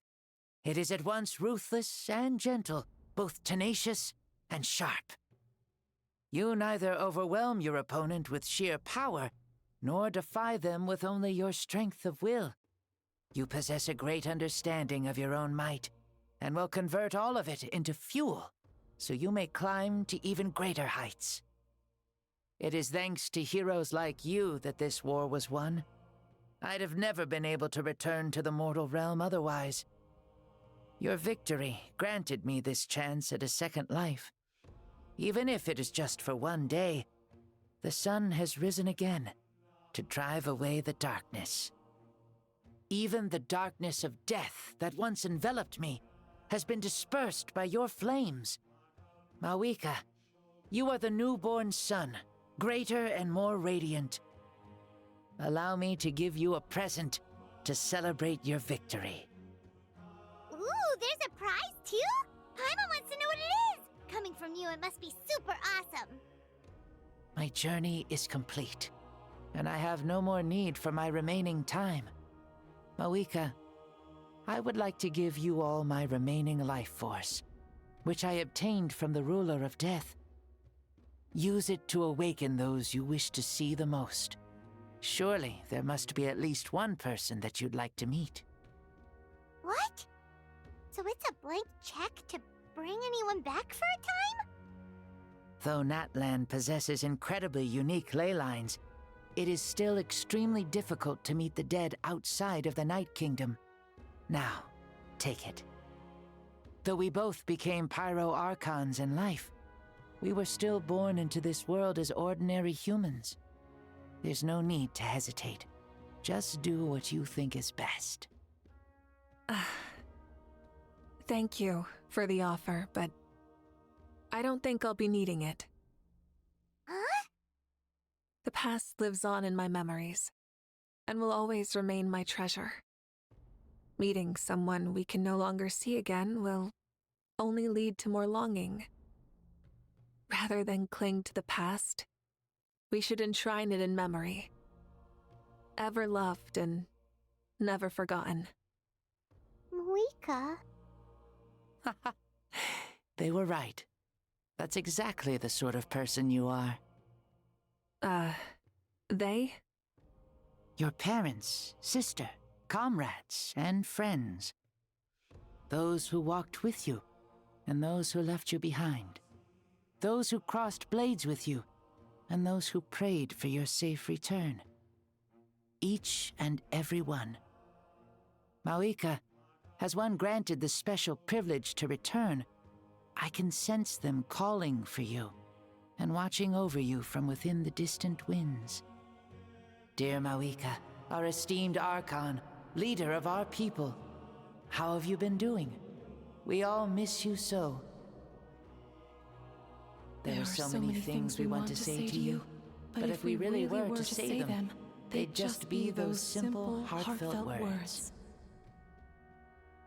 The war is over, Mawika. All our efforts had meaning, and all our struggles bore fruit. This is the fairest and most precious thing in the entire world. May you be happy in this era of peace. May you eat well, sleep well, always be full of energy, and never forget that we will always love you. These are all words spoken by the people from the past. Their voices are echoing through this Temple of Souls. Thank you. Those who have gone before will never forget you, even as you keep all their names deep within your heart. Mauika, my dear child, though we have ascended to Archonhood, never forget that we are still human. Live as you please, in this age of peace you forged with your own 2 hands. Why so formal all of a sudden? Seriously. Huh? Mauika, where are you going? Ho ho! Leaving already? Now you're the one acting all impatient. Since we're done with all the serious stuff, it's time to follow me. Xbalanque, doubt you've ever ridden a flame strider in your current body, right? Never even heard of such a thing, to be honest. Ooh, are you gonna take him out for a ride? You're coming too. Come on, it's time for us to live as we please.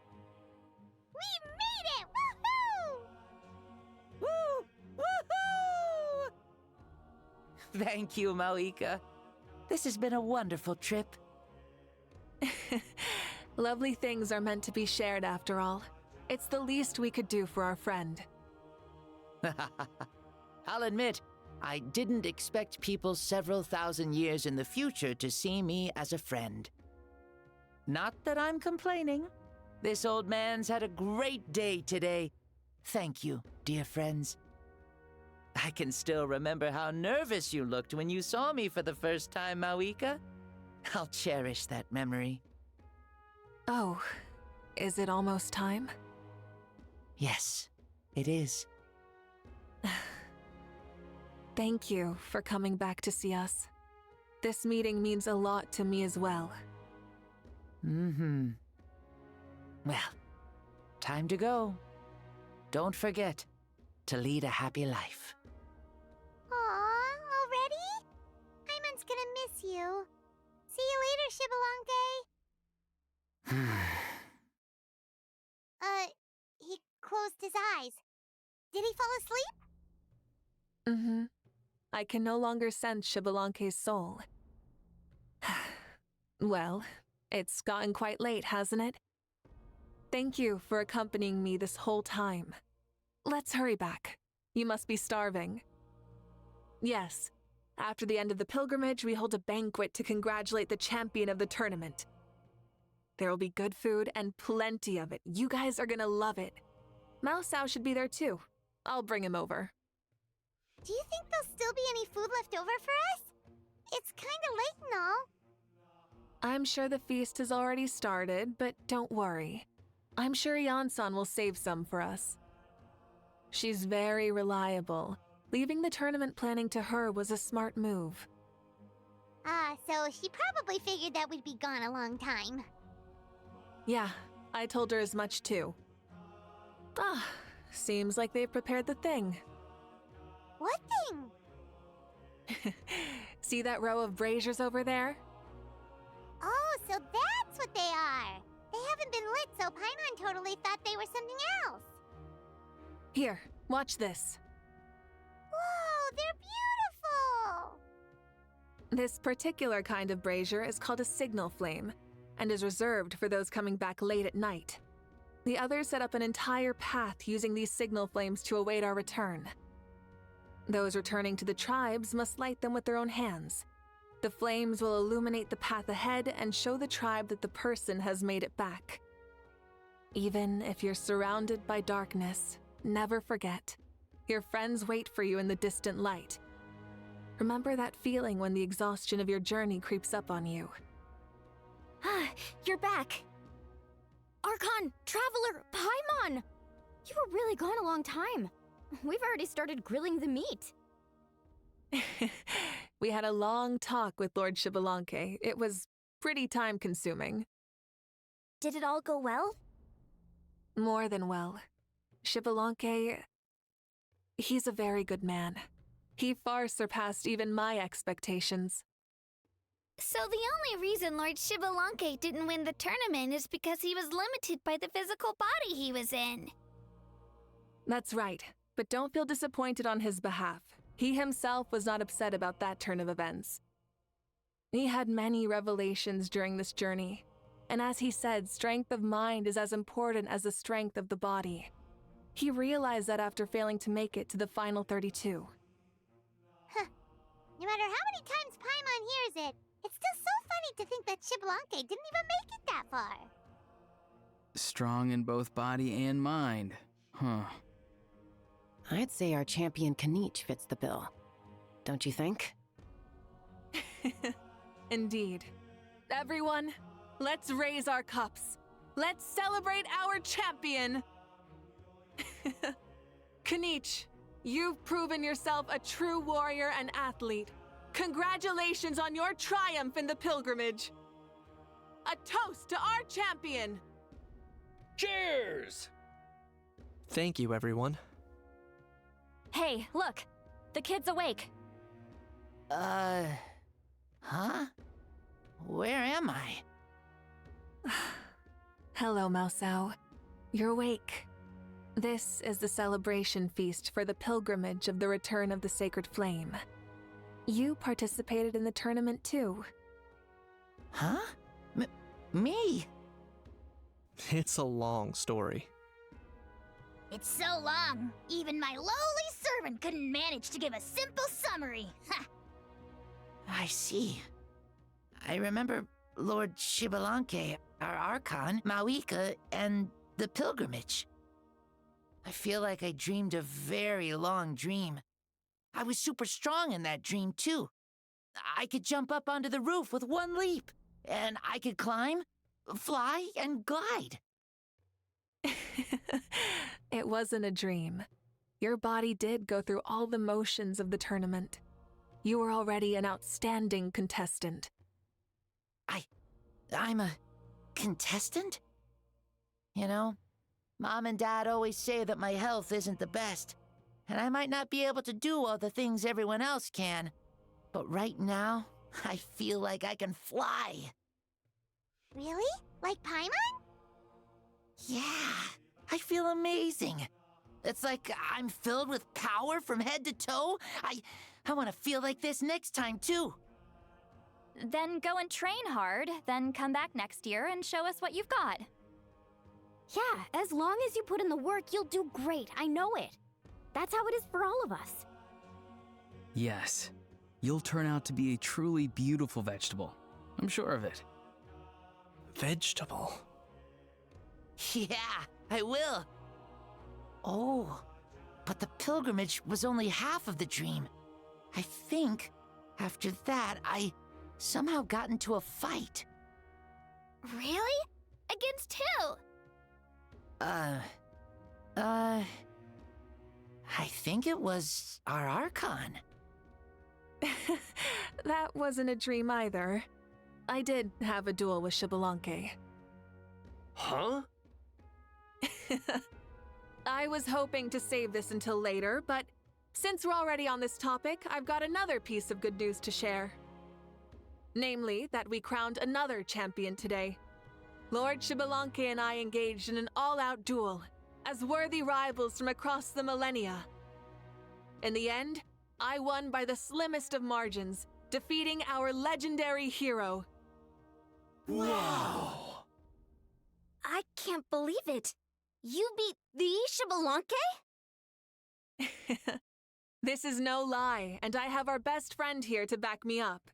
You were the arbiter for our duel, yes? Mawika is right. Paimon and I witnessed her victory with our own eyes. Yeah! Amazing! What an achievement! Come on, everyone, let's have another toast. For our Archon this time. Very well. Acknowledge my victory. recognize my valor and drink this wine of victory for me. Yeah! It has been a super long and exciting day, yeah? Yeah, it's been quite some time since I've done so much in a day. Or felt that it's gone on for so long. Of course. Oh, right. Moika, the Traveler said there was something to ask you.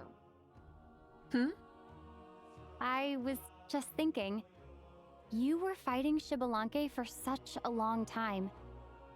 Did you ever falter or wonder if you might lose to him? Even for a second? No. In battle, there's no time for that, so it never crossed my mind. The night is still young. Cheers.